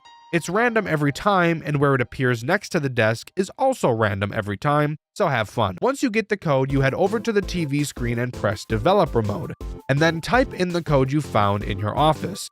This lets you activate developer mode, which opens up a door on the wall revealing a token. Keep in mind, all of the threats are active at this time. Using the token, you pop that puppy into the big arcade machine in your office, which promptly starts up a game. That's right, while defending yourself from an onslaught of fuck, you will also have to play an entirely other game at the same time. The game in question, Save the Children, is really just a bunch of fetch quests. To start, you'll talk to Balloon Boy, who is fishing and says he needs some balloons. By the way, if you couldn't have guessed, all of the items that you'll be collecting in this minigame will be in a random location every time you play, because God hates you. When you bring the balloons back to Balloon Boy, he will give you one of the fish he caught. Then you need to find Old Man Consequences and give him the fish, since the pond he's fishing in doesn't have any. Once you give him the fish, he gives you a lily pad for some fucking reason. Don't question it. We don't have time to question it because I neglected to mention there's a fire spreading through the building as you're escaping, and if you take too long, it will reach your office and kill you. No, I'm not joking. Oh, and again, keep in mind all of the threats I mentioned are still pulverizing your butthole. Once you have the lily pad, you'll take it back to Balloon Boy's pond and use it as a bridge to talk to this fucking robot thing. The robot says its watch is broken, so fuck you, go look for a clock. Once you find the clock and bring it back to the robot, he gives you a penguin, I think is what that thing is. Then you take the penguin over to Lolbit, who gives you a key to unlock a gate, which then leads you to an area where you need to unlock another gate. Yes, this minigame is still happening right now. You spelunk into a cave and talk to some dude who thinks the cave is too dark. You then have to leave the cave and go look for a torch, head all the way back and give the torch to him. He will then give you a key to unlock the other gate. And when you do, you'll exit the area, leading to a William Afton cutscene where he goes sicko mode inside of his Springlock suit. And finally, you have to sit there and wait as the game reboots. Again, we're on a time crunch, so your butthole will probably be puckered at this point. Again, threats are still up the wazoo right now, so don't get comfortable. Once the system reboots, you'll get another 5-digit code which you can use to unlock a box on the office desk which reveals a key. You then use the key on a keyhole in the fucking wall for some reason, and at this point, no matter how much time you have left, the game will start to count down from 6. Once the fire reaches your office, the small vent I mentioned at the beginning of this room will finally open, and you'll be free to crawl through it, but not before Springtrap lunges out and grabs your ankle with lust in his eyes and shit. You quickly close the vent and decapitate that bitch, and finally, you complete the room. Holy shit, this room gave me a panic attack and made me shart my pants. Shall we begrudgingly move on to the next room? I think so. Let's keep this gravy train rolling. Do you enjoy having headaches? If you do, this next room is for you. Let's go over it together. I'll hold your hand. This room is made up of 2 hallways, 2 windows, and a bunch of screens, a small elevator, and a life-size 7-foot-tall circus baby animatronic. The goal of this room is to put baby back together, but I'm getting ahead of myself. Let's first go over the threats this room has to offer. The first threat is Ballora. At times you will hear her music box begin to play. Depending on which side of the room you hear the music coming from, you'll need to go over to that side's hallway and press an electric shock button that will electrify the doorway, shocking Ballora and making her go away. If she gets in, I'm guessing you can figure out what happens next. Ballora is the easiest threat. What else is there? Well, the 2 other threats are Funtime Foxy and Funtime Freddy. Occasionally, you will hear a gurgling sound cue, letting you know something is wrong with either Foxy or Freddy. You will have to run over to the windows and turn on the light to their room to see where they are. Starting with Foxy, if you see him doing the thug shaker on stage, you just press his shock button, and he will go back to how he's supposed to be. Be careful though, if you shock him too many times for no reason, he'll eat your ass like it's an all-you-can-eat buffet. Freddy, on the other hand, is slightly different. His light button doesn't work. Similar to Sister Location, while looking at him, occasionally sparks will fly out of the wires in his room, briefly illuminating. In this small window of time, you'll be able to see where Freddy is located. He will slowly make his way towards the window, and if he gets too close, you guessed it, ass in his mouth, eating it like a cupcake. If you see Freddy getting too close for comfort, you press the tape symbol button, which will make Bon Bon tell Freddy to get the fuck back on stage. And he promptly will. Again, like Foxy, if you push the tape button too many times for no reason, it's time for the bite of 87 on your asshole. Now, back to putting Baby back together to complete the night. You'll notice that Baby is missing both arms and both legs. The first thing you'll need to do is find the Baby chip hidden on the desk somewhere and plug it into the monitor. For some reason, we don't plug it into a computer, but I guess that's not really important now, is it? Once the monitor comes on, we need to call for Baby's different pieces, starting with her arm. The general goal is to get each piece of her delivered and then fuse each of them to her body. Before I get to the fusing part of this process, let me bitch about the delivery process. So obviously, delivering the parts will take time, which isn't what we want because, as usual, we're on a timer here. And because of it, the devs thought it would be oh so funny to have some of the pieces come in broken. And once you put them on and try to fuse them, only then it will tell you it is broken and won't work. And you'll have to take the piece back off, return it, which also takes time, and then order and wait for another piece to be delivered. Why was this necessary, guys? What neuron fired off in your brain that made you think, how can I be Satan today? Anyways, let's talk about fusing, because this is really where the headache of this challenge comes into play. Starting with fusing the head, which for some reason wasn't already fused on, even though the challenge started with her head already being on her body. In order to fuse Baby's body parts back to her torso, you have to complete a small minigame. For her head, it's basically just Simon Says, but with numbers instead of colors. But don't worry, the devs weren't just being nice and thinking about colorblind people. We'll get to that in just a minute. This is by far the easiest and least time-consuming part to fuse, but if you mess up a pattern once, you'll have to completely restart the head fusing process. Let's move on to her arms. The minigame for both arms are the same. The goal of this minigame is to divert power from the left side of the screen to the right. You do this by turning a bunch of 90-degree lines and 180-degree lines in order to make a consistent path from left to right. This sounds easy, but holy fucking shit, knowing you're on a time crunch and dealing with 30 pounds of dick in your ass at the same time, definitely doesn't make this a smooth process. Do that for both arms and you're on to legs, the part that makes people like me want to die. In order to fuse the legs, you have to play a color matching game. You will see 2 grids of colors, one grid where you can change the colors and on the other you cannot. You have to copy it. Let's get the big elephant out of the room. If you're colorblind or deficient like I am, this challenge is borderline impossible. I'm lucky enough to not be completely colorblind, or I would never have beaten this in my entire life. But not only that, but the grid each time has a missing square, as I'm sure you've noticed, but I'm also sure you've noticed that missing square on your side and the missing square on the side you're supposed to copy are in different locations. That's because they rotated the fucking grid. Talk about a headache, am I right? Maybe I'm just brain dead when it comes to this, but trying to comprehend where each color should go when it's rotated was just not a fun experience at all. I'm not even going to lie to you. But once you finally finish fusing all of Baby's pieces back together, a voice will come over the speakers telling you that all of the animatronics have been deactivated and that you should exit through the hall on your right. When you do, you'll be led to the sister location elevator. Getting inside, it will slowly descend and then stop. You'll hear something laughing at you for a while, and then the elevator will suddenly drop and you die. The end. Game over. Okay, not really. That's just the transition to the next room. Are you ready? Because I sure as fuck aren't. Why did we agree to come to this place? It makes no sense. How does this place even exist? I could have died a solid 276 times at this point, and we're not even done yet. Someone needs to get this place investigated by the FBI because this is some bullshit. What a waste of a Saturday, am I right? Anyways, let's move on. After laying on the floor for approximately 8 days, we finally wake up from the fallen elevator. We walk past a large window and see the characters we just went up against. After the events of the last room, these little tiny robot things apparently grabbed all of the characters to bring them to the scooping room. And this room is presumably that. While we look across the floor of once familiar corpses, the bane of my existence and the shit in my diaper emerges from the tangled mess of wires. Ennard. This guy is the single reason why it took me so long to make this video. Why it took me a month to beat this game. For most, it certainly wouldn't have taken this long, but for me, oh my lord, this next room will give me flashbacks like Charlie in the Trees for the next 5 decades. And possibly until I reach my grave. Remember the second room? How I mentioned I don't handle being chased very well?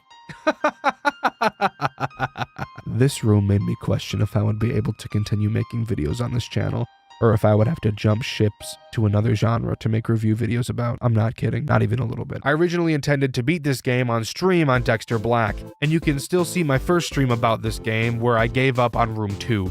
Well, for the people who tuned into that stream, know now I didn't give up. But you should also be grateful that I didn't stream this entire process because I spent tens of hours trying to beat this next room alone. Let me explain why. Room 5 is the epitome of everything I hate in a horror game. Literally all the way down to the last detail. I'll give you a warning right now. This is 100% a me problem and is totally my subjective opinion. So, the only threat in this room is Ennard. Thankfully, there aren't any more, but dear lord, Ennard is all it needs. In terms of where we are story-wise, the elevator crashing was definitely not intended to happen, as upon beginning this room, we don't get a monitor telling us what our goals are. This is cool as a passing thought, but it's not really cool when you stop to think that there is absolutely nothing to explain what it is I need to do to complete the challenge. Upon beginning, we're given a wind to power flashlight and some writing on the wall telling us to light up a solar panel using the flashlight. Now, I'm already going to pause real quick. We're being shown a new mechanic, the wind up flashlight and solar panel. Cool. Now tell me, do you suspect we need to light up solar panels ever again in this entire challenge? Or the entire game? I'm assuming you said yes, but you'd be completely wrong. No, there's not a single other solar panel in this entire game. So please, tell me, why the fuck were we shown this? Showing us the flashlight makes sense, but there were countless other ways to do it in a much better way than showing us another mechanic that is never used again. This is exactly like the gun in Muzi. But continuing, once we light the solar panel, a large door opens and the challenge truly begins. The overall goal of this challenge is probably the easiest we've seen so far. It's broken up into 5 distinct tasks. Step 1, find a crowbar. Step 2, use the crowbar to force open a drawer near Kyle's desk to get a key card. Step 3, Use Kyle's keycard to open a door, allowing you to turn a generator on that powers computer monitors throughout the room. Step 4. Find all 3 computers and input 3 colored fuses into each. The fuses are conveniently placed in boxes right next to the computers, so I appreciate that. And step 5. Go back to the generator and turn on the central power, which opens the door, allowing you to climb a ladder and beat the challenge. Sounds simple, right? Well, yes. It is simple, but now I need to talk about the problem. Ennard. Ennard will be patrolling the giant maze of a room the entire time you are performing these tasks. If he sees you, he will begin to chase you. If you get caught, you will lose all progress you've made throughout the challenge. Let me tell you another fact. Unlike every room in this game so far, this room ain't small. No, this room is very fucking large. I hate everything about life. Let me complain about some more stuff. If you are near Ennard, he will hear you and be alerted to you if you do the following. Wind up the flashlight. Makes sense. It's really loud. I can understand that one. If you run. Okay, yeah. I've seen that in other games before. Running is louder than walking is, and walking. That's right. If you move, period, while he is anywhere remotely close to you, he will hear you and start to chase you. What the fuck? And once he starts chasing you, there's only 2 ways to get him to stop. The devs must have been smoking crack and playing Dead by Daylight while they were designing this section, because one of the methods used to escape an Ennard chase is by knocking over wood pallets placed around the room. Quickly break the pallets and continue to chase you if you don't hot bottom out of there at light speed. What's the second way of escaping a chase? I hear you asking? Well, it's by stunning Ennard. How do you stun Ennard? I hear you asking again. That's a great question. I have no fucking idea. I'm not joking. I literally have no fucking clue on earth. How? On God's green fuck, you're supposed to stun Ennard. How do I know you can stun him? Well, every time you die, which, judging by the fact it took me borderline a month to beat this challenge, I did quite frequently, you will get a tip on the loading screen.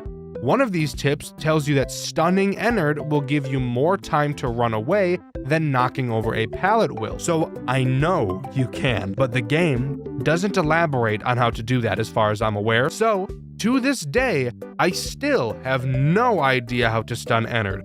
I don't know what the hell the game is talking about. I'm stumped. But I'm not even close to done talking about this section of the game. No. I spent a fucking month on this. I can dedicate a few pages of my script to it. You can sit down and listen. I don't care if this video ends up being an hour long. You see, there is a very large, steaming hot, glaring issue with this challenge in specific. Since it's technically not a part of the canonical attraction, there's no tip screen at the beginning.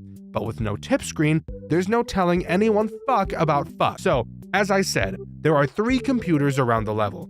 Each computer has a box of fuses with differently colored patterns on them right next to them. Each computer requires 3 different fuses. How do you figure out which fuses go where? Well, at first I looked at the colors of the wires going into the computer. I thought, maybe this will give me a hint as to what I'm supposed to do. So I tried to grab the fuses out of the box, but I couldn't. So then I thought, oh, maybe these aren't the fuses, and the actual fuses are randomly placed around the map. So I went to look. I looked, and I looked, and I looked, but I never found any fuses. Eventually, I died for probably the 48,000th time to see a tip appear on my screen. You won't be able to pick up fuses until you turn on the monitors. You didn't think to tell me that? You didn't think that was important information to give out earlier? This is why we need the fucking tip screen, asshole. But fuck me, whatever, sure. So then I started trying to figure out how to turn the monitors on. I tried seeing if I could press the buttons on the monitors, but that didn't work, so then I decided to try and find something else to do. Eventually, I found a note next to a door mentioning that Kyle leaves a keycard in his desk to open said door. Okay, cool. Something to do has just fallen into my lap. Let's go find Kyle's desk. Luckily for me, desks are in the same location every time you play, so we don't have to worry about those being randomized. After looking for a very long time, because again, I don't handle being chased well at all, it's like I fucking lock up and start freezing. I don't know what's wrong with me, I just can't handle it. So, most of the gameplay boiled down to me moving incredibly slowly and taking way more time than I ever needed to complete this challenge. But that's how I personally had to do this if I wanted to play it myself, which is also why the footage you're watching right now isn't mine. Thank you, Kono and Indie Fuel. I eventually find Kyle's desk to then find another note from Kyle mentioning that you need a crowbar to be able to open his drawer with the keycard in it. Fuck me. So, after searching for another 100 years, I find the crowbar on a desk and use it to open the drawer to get the keycard. 400 hours and 2,000 deaths later, I use the keycard to open the door and find the generator inside. Flip the switch and boom, the computers are now on. Now, 5,000 deaths later, I finally get to the point where I can pick up the fuses and match the correct fuses to the ones shown on the screen. After 25,000 deaths, I manage to correctly match the fuses of all 3 computers. Keep in mind, every time I die, I have to completely restart this entire process, all the way back to shining the flashlight at the solar panel. I'm on the verge of death. So finally, I make it back to the generator to turn it on and finish this godforsaken challenge. And I do, expecting the door next to it to open. It doesn't. Come in real close for me. Come in real close. This fucking door needs a separate key that spawns randomly in the level. I'm going to clench my teeth together so hard that they shatter into a fine powder. This right here is what took me the longest. So finally, after 100,000 deaths, I finally get the key to the generator to unlock the door. Come on real close again for me, real close, one more time. Take a guess what's in this room. Is it the exit to let me move on to the next challenge? No, it's just fucking lore. I didn't know this while I was playing. I don't watch videos about the games I play, so I had no idea what was behind this fucking door. I know that's 100% my fault, but dear God, when I tell you how fucking pissed I was when I finally figured out this after hours upon hours of attempts, I was fucking livid. I wish I was recording my attempts so I could show you my reaction. You wanna know what happened after a reasonable crash out in this room? Ennard fucking walked in and killed me, making me start from the beginning again. Once again, I wasn't recording. However, this exact same thing happened to Markiplier, so I'll show you footage of this happening to him instead. Good. I was about to say, if that guy could have come in here, I would have been so mad. How could you ever get me in here?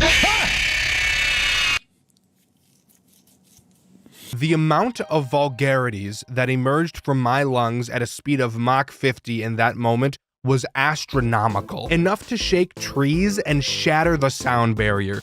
I was fucking livid. But again, I know full well that this entire section, this entire 4 pages of my script is an experience that only I have had. Nobody else on Earth struggled with this challenge as much as I did.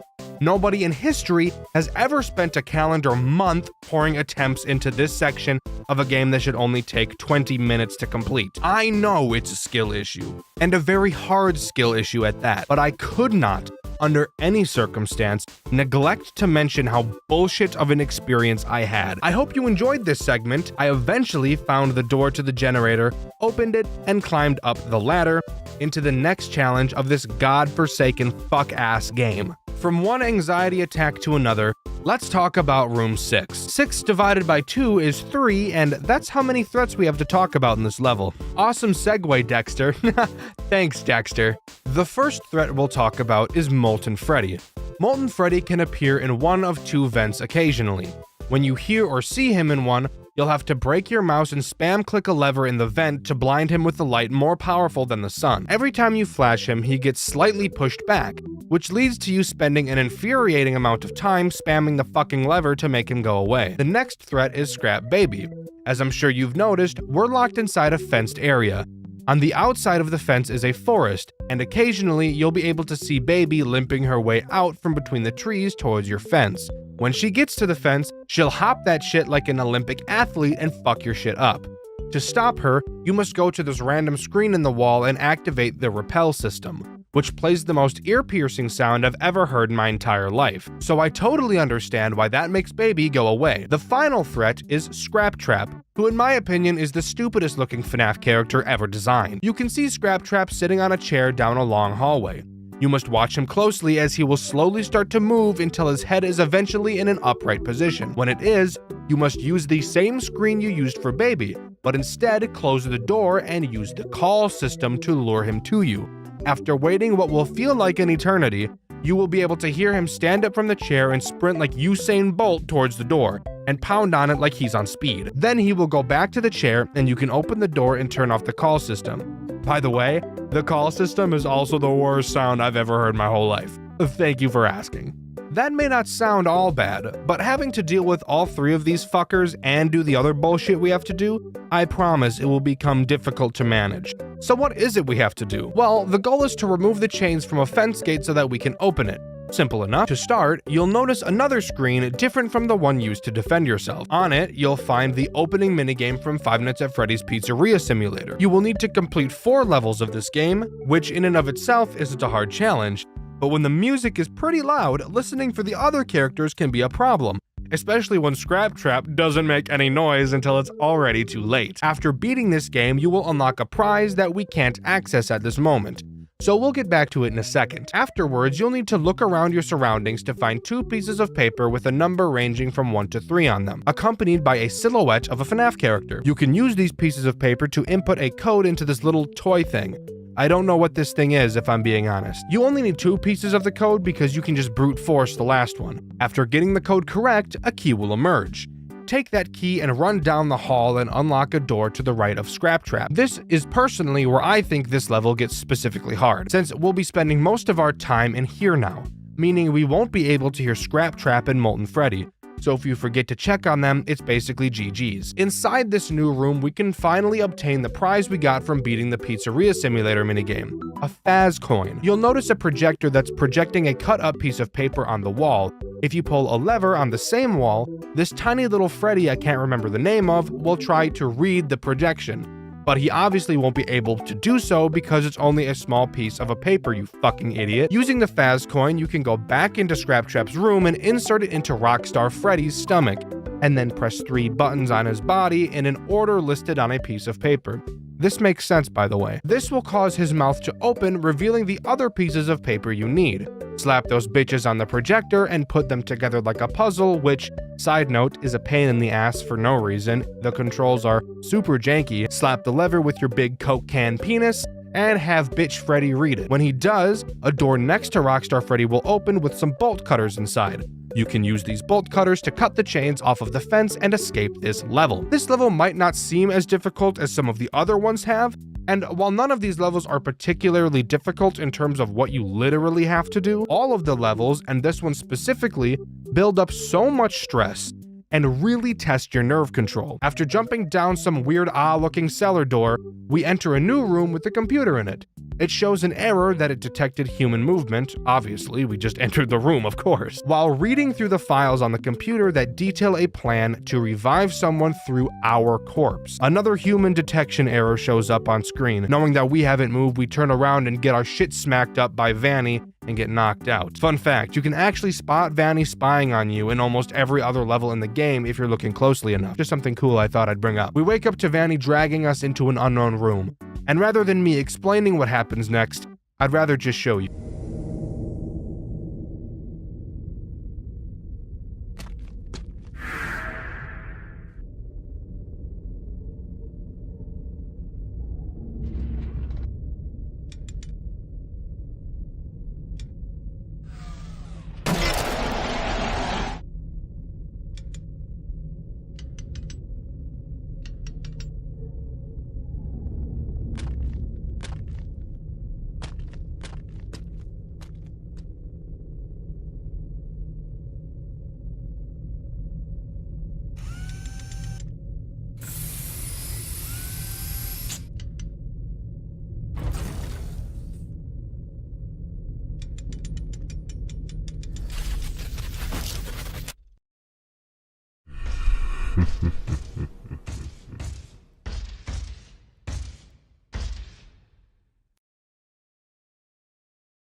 Afterwards, we walk through what appears to be memories of the Bite of 87 events, and the game comes to a close. Do you remember FNAF World, the RPG by Scott Cawthon after the release of Five Nights at Freddy's 4?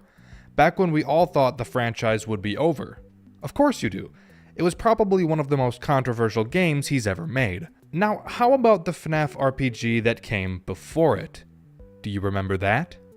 Do you remember the Five Nights at Freddy's fan game that broke the classic FNAF formula and decided to do something completely unique and never seen before? A game that turned the target audience for FNAF completely on its head. with more vulgarities in a single 3-hour game than your drunk stepdad. I'm sure a light bulb is going off in some of your heads already, but for those of you who don't follow, or for those of you who are too young to remember the early days of Five Nights at Freddy's, the game I'm talking about is Five Nights at Boys, a FNAF RPG created by Sable Lynn and Joshua Shaw back in November of 2014. For all of you that remember, I'm going to take you on a stroll down memory lane as we dive back into the world of Five Nights at Boys. Since the franchise has been released, there has been an updated version created by Zane. The update greatly fixes a lot of problems that the originals had, such as the sound effects not being louder than an atomic bomb, and much needed difficulty balancing. This video will only be covering the first game in the series, but note that there are more games, and if you like this video and are interested in hearing me talking about the other ones, definitely let me know in the comments below. Before we begin, I'd like to say thank you all so much for the support on my last video. Within 4 days of that video being posted, it passed 1,000 views, which is absolutely crazy, and I honestly can't thank you all enough. Roar the Rapper corrected me on the comment I made about taking shifts in my last video, and that gave me a fun idea. I think it'd be fun to ask you guys a question at the end of the video, and show my favorite answer at the beginning of the next video, so stick around to the end of the video if you'd like to participate. Without further ado, let's get into the video. In Five Nights at Fuckboys, we play as Freddy. We start on the show stage in the original game's location. We can move around the pizzeria freely and explore wherever we'd like. Even though this game is pretty linear in terms of progression, I really like that no location is blocked off until we make progress, aside from the office, which is only unlocked at the end of the game, but that's for good reason. The goal of this game is to get into the office, presumably to kill the security guard, just like the animatronics from the original. However, if you just try to go to the office right away, the security guard will see you coming because of the cameras and shut the door on you, but not before Freddy says this amazing line. I want you inside of me. And they say chivalry is dead. Ladies, this is what a real man should be saying to you. That was a joke, by the way. So, since it's clear that the security guard can see us coming, what would the logical choice be? Do we wait outside of his door so that the power runs out? No, of course not. That'd make too much sense. What we do instead is beat the shit out of all the cameras so that he can't see us. Alright, cool. A new objective. There are multiple cameras around the pizzeria, just like the original, but we really have to be careful as each of these cameras act as a boss. You can tell which cameras are more difficult than others because before you choose to fight them, you can see their difficulty listed at the top of the screen, which I think is a really nice addition. But before I can dive into the boss fights, we have to talk about how this game actually plays. As I said, this is an RPG, so there is a lot of turn-based fighting. But try your best not to let that turn you off from giving this game a try. As you walk around the pizzeria, randomly you will enter fights with party hats. There are multiple types of party hats: alpha hats, beta hats, gamma hats, and omega hats. Each listed is more difficult than the last, each having more health, damage, and skills as the last. The area of the pizzeria that you're in dictates which type of party hat you will find. This is a small way of letting you know which area you should be going to. If you're used to fighting alpha hats, which are the weakest, and you wander into an area that has omega hats, which are the strongest, that's a pretty good sign that you probably shouldn't be over there yet. That's what I mean when I say that the game can be pretty linear progression-wise. However, I really like that even though in that situation there's no way you'd be beating an omega party hat, you still have the option to venture over there, something which I wish modern RPGs would do. Beating party hats, or any enemies, will give you XP and tokens, an in-game currency you can use to buy items. At the start of the game, you can buy items from the vending machine in the dining area. The vending machine sells really shitty items, but shopping from here will be pretty necessary for the early moments of the game. When I first went into this game, I told myself I wouldn't use items in battle. I was thinking of this game like Pokemon. In Pokemon, I hate using items in battle, so I thought I could do that here too. Let me tell you, you will need to use items in battle, as this game is most likely impossible without them. However, unlike Pokemon, where using items in battle makes the game incredibly easy, even with items in battle in Five Nights at Fuckboys, you'll still probably find yourself struggling from time to time. I think if you want to say you don't want to use items in battle for a challenge, don't use pizzas or cakes. Pizzas heal health and cakes revive party members. A character you get later in the game can do both of these things with a special ability, so using them, while doing the same thing, can't be spammed as much as the items can. In battle, I liked to use just the soda as an item, since I felt it didn't make every fight super easy. Soda just increases your party member's SP, which stands for special points. Don't worry, I'll get into all that later. I suppose I should probably talk about how the battling works. As you enter a battle, for each character in your party, you get to select one of 4 options: Scream, Skills, Guard, and Item. Scream is just a basic attack that costs you nothing. Skills will allow you to use one of your skills. Each character will gain a maximum of 5. Every character starts with Scan, an ability that costs nothing and doesn't even waste a turn. It allows you to see the health of a target enemy and anything special that the enemy does. I mainly only ever used this for bosses, since a lot of them have cheats to make them more difficult. I'll get into that later. Guard will make that party member guard for the turn. It costs nothing and makes the character's defense increase massively for the turn. And Item allows a character to choose an item you have in your inventory and target another party member or itself with it. After all of your party members have selected what they will do, based on your party members' speed stats and the speed stat of your enemies, each entity in the fight will perform the action they chose. After every action has been taken, the cycle repeats. It continues to repeat until either you defeat all the enemies or the enemies defeat your entire party. With the basics explained, we can get into the meat of the game. Just from walking around, you'll be able to find the other animatronics, Bonnie, Foxy, and Chica. Well, you can't see Chica because she's in the kitchen and the kitchen is locked. The kitchen and the office are the only 2 rooms you can't enter immediately. So, trying to use just Freddy to progress is not fun and is very frustrating and tedious, so your best course of action is to add the other characters to your party to help out. Walking into the back room, you'll find Bonnie. Upon talking to him, he tells you he's missing his face, and he wants you to find it for him. We'll get back to Bonnie later, as he's the last member you'll add to your party. In the back room, you also see this party hat. These party hats act as mini-bosses in the game, and you can find them in various areas of the game. Once you beat any of them, which can be a pretty hard challenge, especially the first one, Balloon Boy will appear. Balloon Boy acts as the shopkeeper in this game. Once you unlock the first Balloon Boy, you will never have to go back to the vending machine again. Balloon Boy, along with selling pizzas, sodas, and cakes, also sells helpful items, such as better versions of weapons for each character, armor, and accessories. Each increases a specific stat for your party members. Each time you unlock a Balloon Boy, the items he sells gets better and better, giving you a clear incentive to fight these mini-bosses. I really like how simple his shop is. It's very straightforward with what you should buy, and you won't find yourself sitting in the shop for long periods of time trying to figure out the best way to build your party. But in order to beef up our party, we actually need to fill it first. We know we can't get to Chica yet because she's locked in the kitchen, so that means we have to get Foxy first. Walking into Pirate's Cove, we see Foxy behind the curtain. I'm not going to say what he's doing in there, but I'm sure you can read.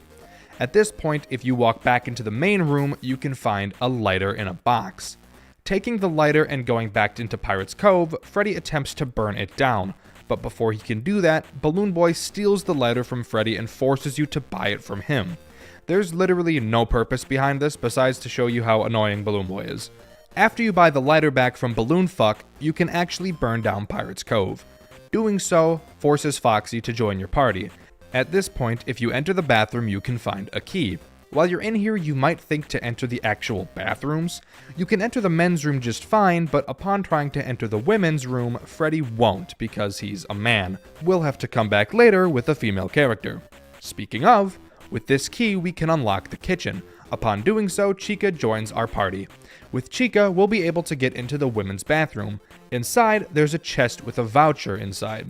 There's also a party hat mini-boss. After beating it and unlocking the bathroom Balloon Boy, talking to him lets you exchange the voucher for Bonnie's face. Going back to the back room, you give Bonnie his face back and he joins your party. Congrats!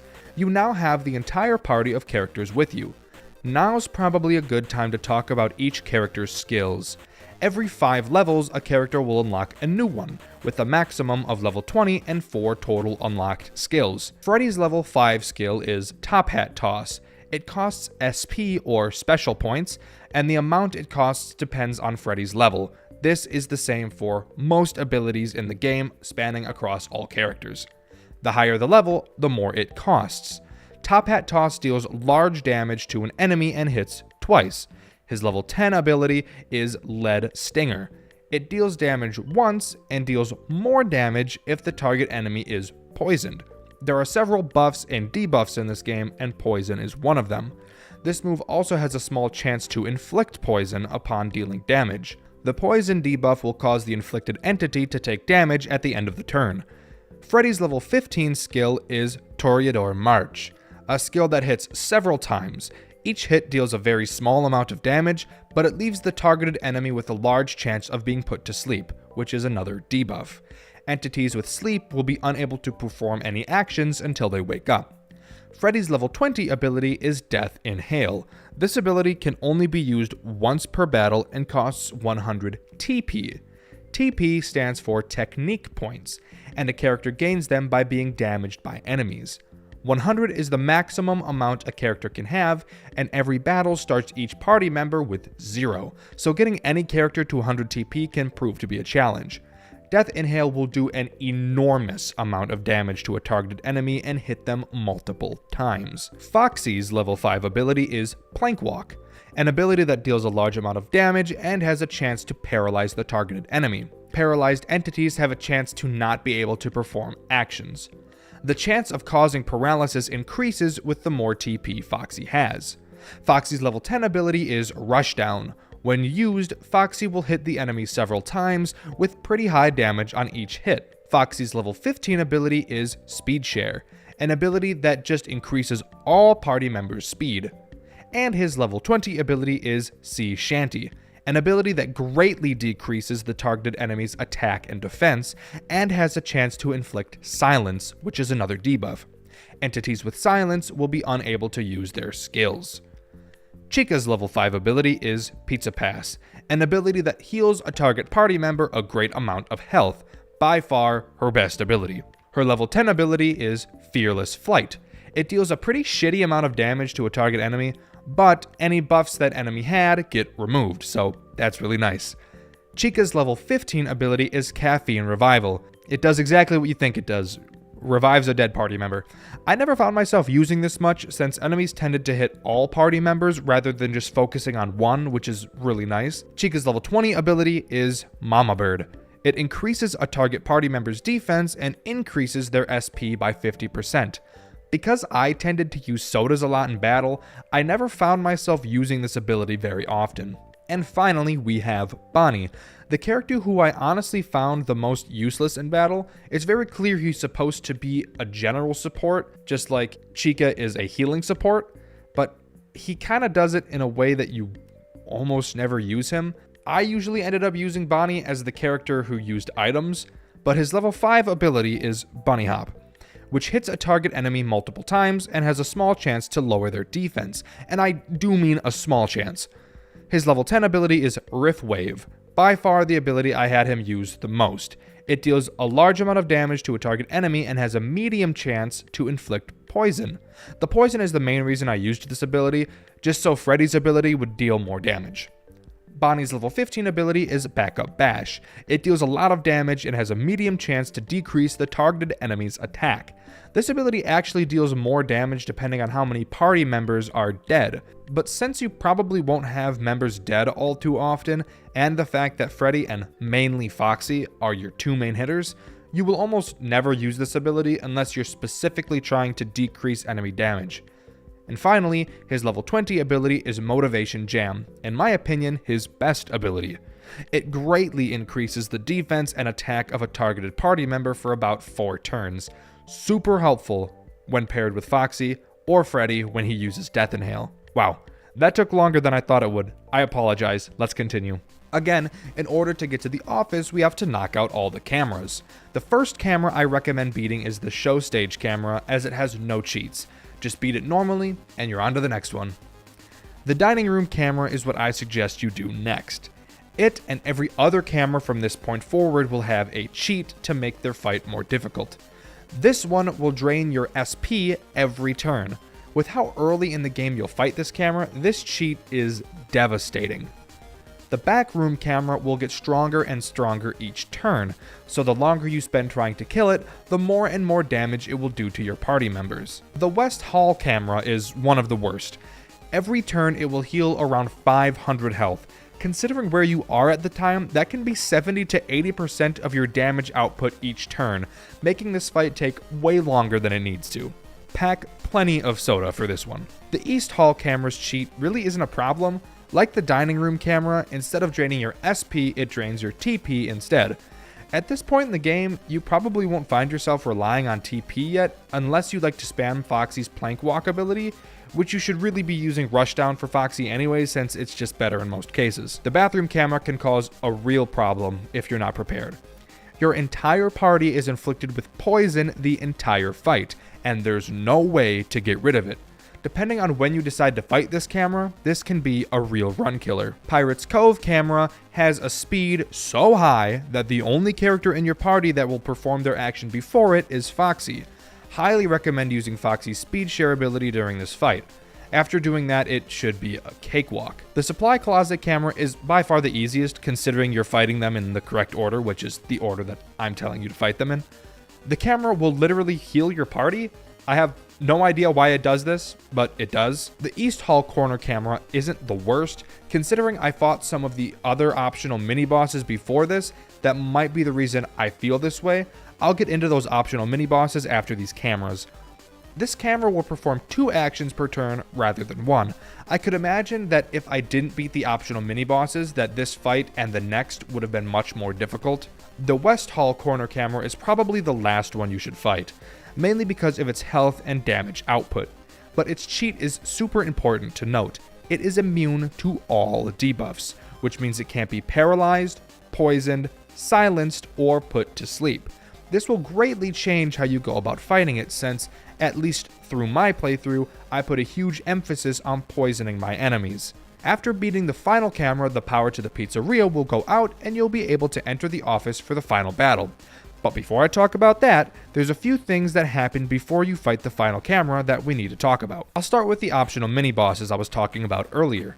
Once you max a character to level 20, their toy variant will appear on the map somewhere. Challenging them and beating them will give you the best version of said character's weapon. I fought them in order of Freddy, Bonnie, Chica, then Mangle. I do not recommend you beat them in that order, as some of them are much more difficult than others. I recommend you start with Toy Freddy, then Mangle, then Toy Bonnie, and ending with Toy Chica. Toy Chica was surprisingly the most difficult out of all of them. She was able to hit all of my party members multiple times in a single turn for huge damage, easily having all of their health. This is one of the only fights where I felt like I needed to use healing items in battle because she would not stop fingering me in the asshole. There's also an optional boss you can fight. Well, it's optional to beat, mandatory to fight, that being the puppet. The wiki says the puppet spawns after beating your second camera, but I swear I beat at least 4 cameras before he spawned. Maybe that's because I was playing the complete collection instead of the original though. Either way, once the puppet spawns, a timer will appear in the top corner of your screen. When it runs out, you have to fight the puppet.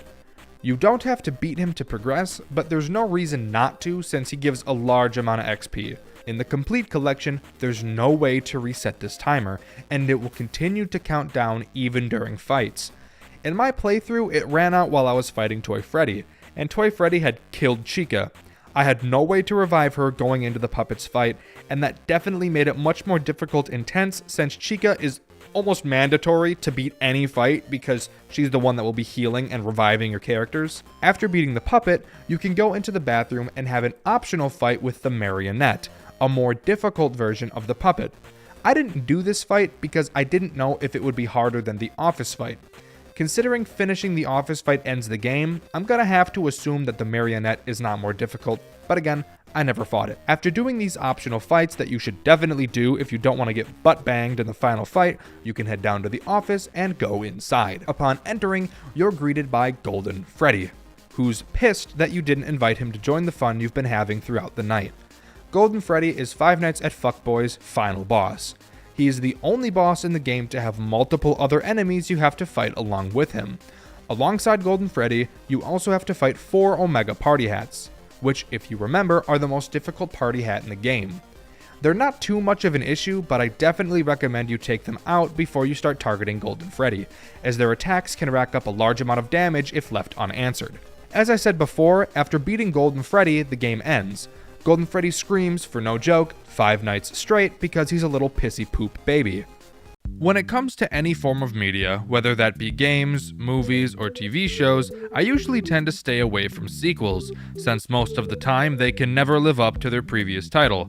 But of course, every once in a while something proves me wrong. I never thought I'd be covering a sequel on this channel, since I thought people would think a series-like format would be annoying, but given how much you all liked the last one, and how many people asked me to cover the second game, I welcome you to sit back, relax, and listen to a grown man talk about Five Nights at Fuckboys 2. Before we begin, in the last video I asked you guys what your favorite RPG Maker horror game was and why. My favorite answer was this one by Darth Plagueis the Universe. They chose The Crooked Man, and I love that game. I actually have a video about it coming out on Dexter Black soon. For those of you that don't know, Dexter Black is my second channel where I do full playthroughs of games. If you want more content from me while waiting for a white video, that's the place to go. But I totally agree. The story in The Crooked Man is so dreadful and depressing, yet still covers those topics in a respectful and realistic way. If you want a chance to get your comment in the beginning of a video, stick around to the end when I ask another question. Without further ado, let's get to the video. Five Nights at Fuckboys 2 starts similarly to the last. You're just thrown into the game with the goal of having a night of debauchery. In order to do so, we have to knock out all the cameras. This time, we play as Toy Freddy, and we will gain the help of the toy animatronics. In addition, if it wasn't obvious, we're also in the FNAF 2 pizzeria. Since we're in the second pizzeria, it's obviously much larger than the last, meaning we'll have many more cameras to knock out than in the original.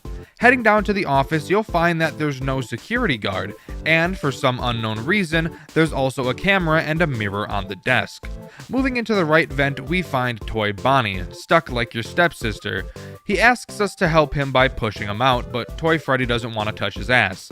That made me think to go around and push him from the other side, but when you try, this happens. Wait, hold on, we'll come from this way. Yes. I have strong feelings that are telling me not to go into the vent from the side. I have strong feelings that are telling me... Why? So it looks like we'll have to find another way to get him out if we want him to help. Going into the bathroom, we find a stick. Using this stick, we can poke Toy Bonnie very fucking slowly to get him out of the vent and join our party. We poke Bonnie in the ass with the stick. Freddy wins. Fine, I'm not touching your ass though. Engage the stick, motherfucker. Oh my god, you're joking. Bro. Yes. Yes. Toy Bonnie has joined the party. Alright. Since I'm covering the second game here, I'll throw in that I won't be going into deep detail about things that are the same from the first. For example, there are party hats around the establishment, in which upon beating, Balloon Boy will spawn and sell us things. This is the same system as in the first game, and since I've already covered the first game and these similarities, I don't see it necessary to cover them again. If you're confused, then I suggest watching my other Five Nights at Fuckboys video. With Toy Bonnie and her party, it will become much easier to defeat the enemies around the pizzeria. In the last game, we only had party hats, but this game adds way more enemies. None are very unique, so I won't really be going over them. The only interesting one that I saw is this thing that spawns in the office. I'd ask if the creators were high when they made this game, but I already know the answer is probably yes. Heading into Kids Cove, we find Mangle, who asks us to get her a sex toy. Alright, now at this point I was stuck and had no idea what to do, so I ended up beating some party hats and a few of the cameras, forgetting that beating multiple cameras will make the puppet spawn, and I promptly got my ass kicked by it. While randomly fighting enemies, specifically a party popper, a sex toy voucher is dropped. I should mention that after Mangle asked for it, Balloon Boy said that an enemy would probably drop it. Even though I read this out loud, which you can see in my playthrough of this game on the second channel, Dexter Black. Please buy me an esoteric sex toy. No. But I need it. No. But I need it. No. But I need it. No. But I need it. Find Jesus fucking Christ. I'm sick of your shit already. Freddy, you shithead enemies probably drop what you're looking for. Enemies are gonna drop a sex toy? I guess I decided to just fucking ignore it. Either way, we can give the voucher to Balloon Boy, who will give us the real thing. Now we can give it to Mangle. Upon giving it to Mangle, Withered Foxy sprints at Mach 12 into the room and steals the toy before running off. I hate life. We go find him in one of the party rooms, and I promptly get my ass kicked by him. I want to die. I should mention that when I play games, I hate using wikis and looking up answers, and only do so when I'm actually stuck and can't figure something out. So, instead of doing what I should have done, I grinded for no joke over an hour, and then beat Withered Foxy to get the sex toy and have Mangle join my party. Then use Mangle to get into the bathroom where Toy Chica is. While writing this script, I found out that you can just keep trying to enter the women's bathroom until Toy Freddy eventually just does. Had I had read the wiki, I would have done this, but again, I don't like doing that. So as I said, I beat Withered Foxy and got the toy back and gave it to Mangle, who joined the party. Now, with a female in our party, I entered the women's restroom to find Toy Chica. Toy Freddy then said the most relatable thing I've ever heard. Yeah, there she is, bad bitch. Freddy the Kid flushed my cupcakes. Hot. Chica tells us that some kids flushed her cupcakes down the toilet and asks Freddy to go get them for her. Freddy says no, so Chica forces him in the toilet anyways. With Freddy literally in the toilet, we get to play an epic minigame. Five Nights at Fuckboy's Salmon Location. In this minigame, you have to fish in the toilet and find different rarities of items. Upon reeling in these items, you will get points based off of the rarities. Once you reach 10, the minigame ends, but not before we're forced to fight Toy Freddy's ex-girlfriend. The title says this game is great, not that it makes sense. After beating her, we return Chica's cupcakes to her and she joins our party. Now that we have a full party, I should probably go over each character's skills. I'll be honest, I really didn't like the section in my last video where I went over each skill for each character.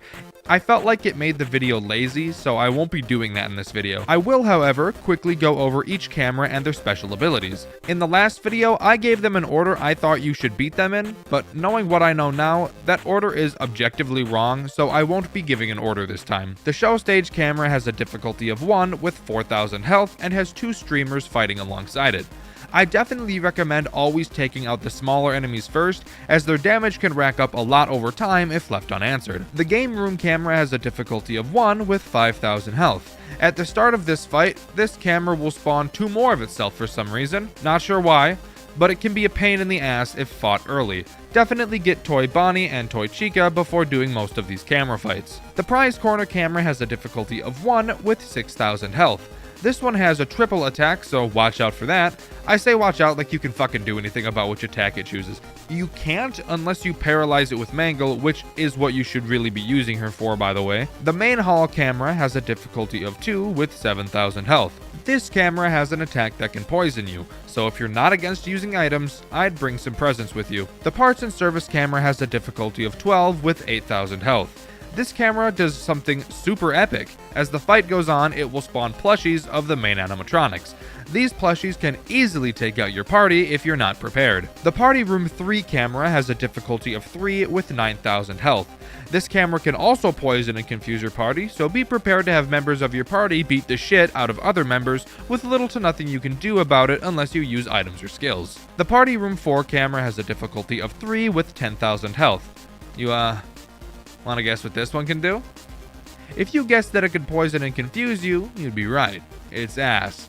On top of that, it's just like the bathroom camera from the first game because you're poisoned the whole time and there's nothing you can do about it. The Party Room 1 camera has a difficulty of 2, but has more health than the last 2 Party Room cameras, yet still has a difficulty lower than them. Don't ask. It has 11,000 health, can poison and confuse you, as well as having an attack that can hit every member in your party at the same time. RPGs are awesome, what can I say? The Party Room 2 camera has a difficulty of 3 with 12,000 health. It can poison you, confuse you, hit all of you, and fucking heal itself. Hahaha, I love everything. The Kids Cove camera has a difficulty of 3, with 13,000 health, and does the same thing as the last one. Left vent camera has 20,000 health, and the right vent has 30,000 health. Epic. Let's get to the interesting one. The final camera is the office camera. After you get its health down to halfway, this happens. Yes, sir. Oh, fuck.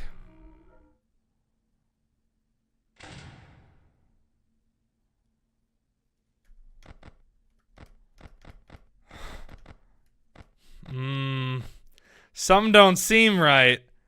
Some don't seem right.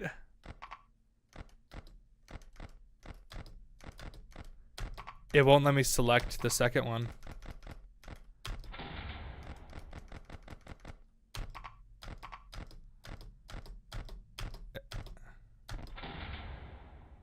Whoa, and let me hit exit.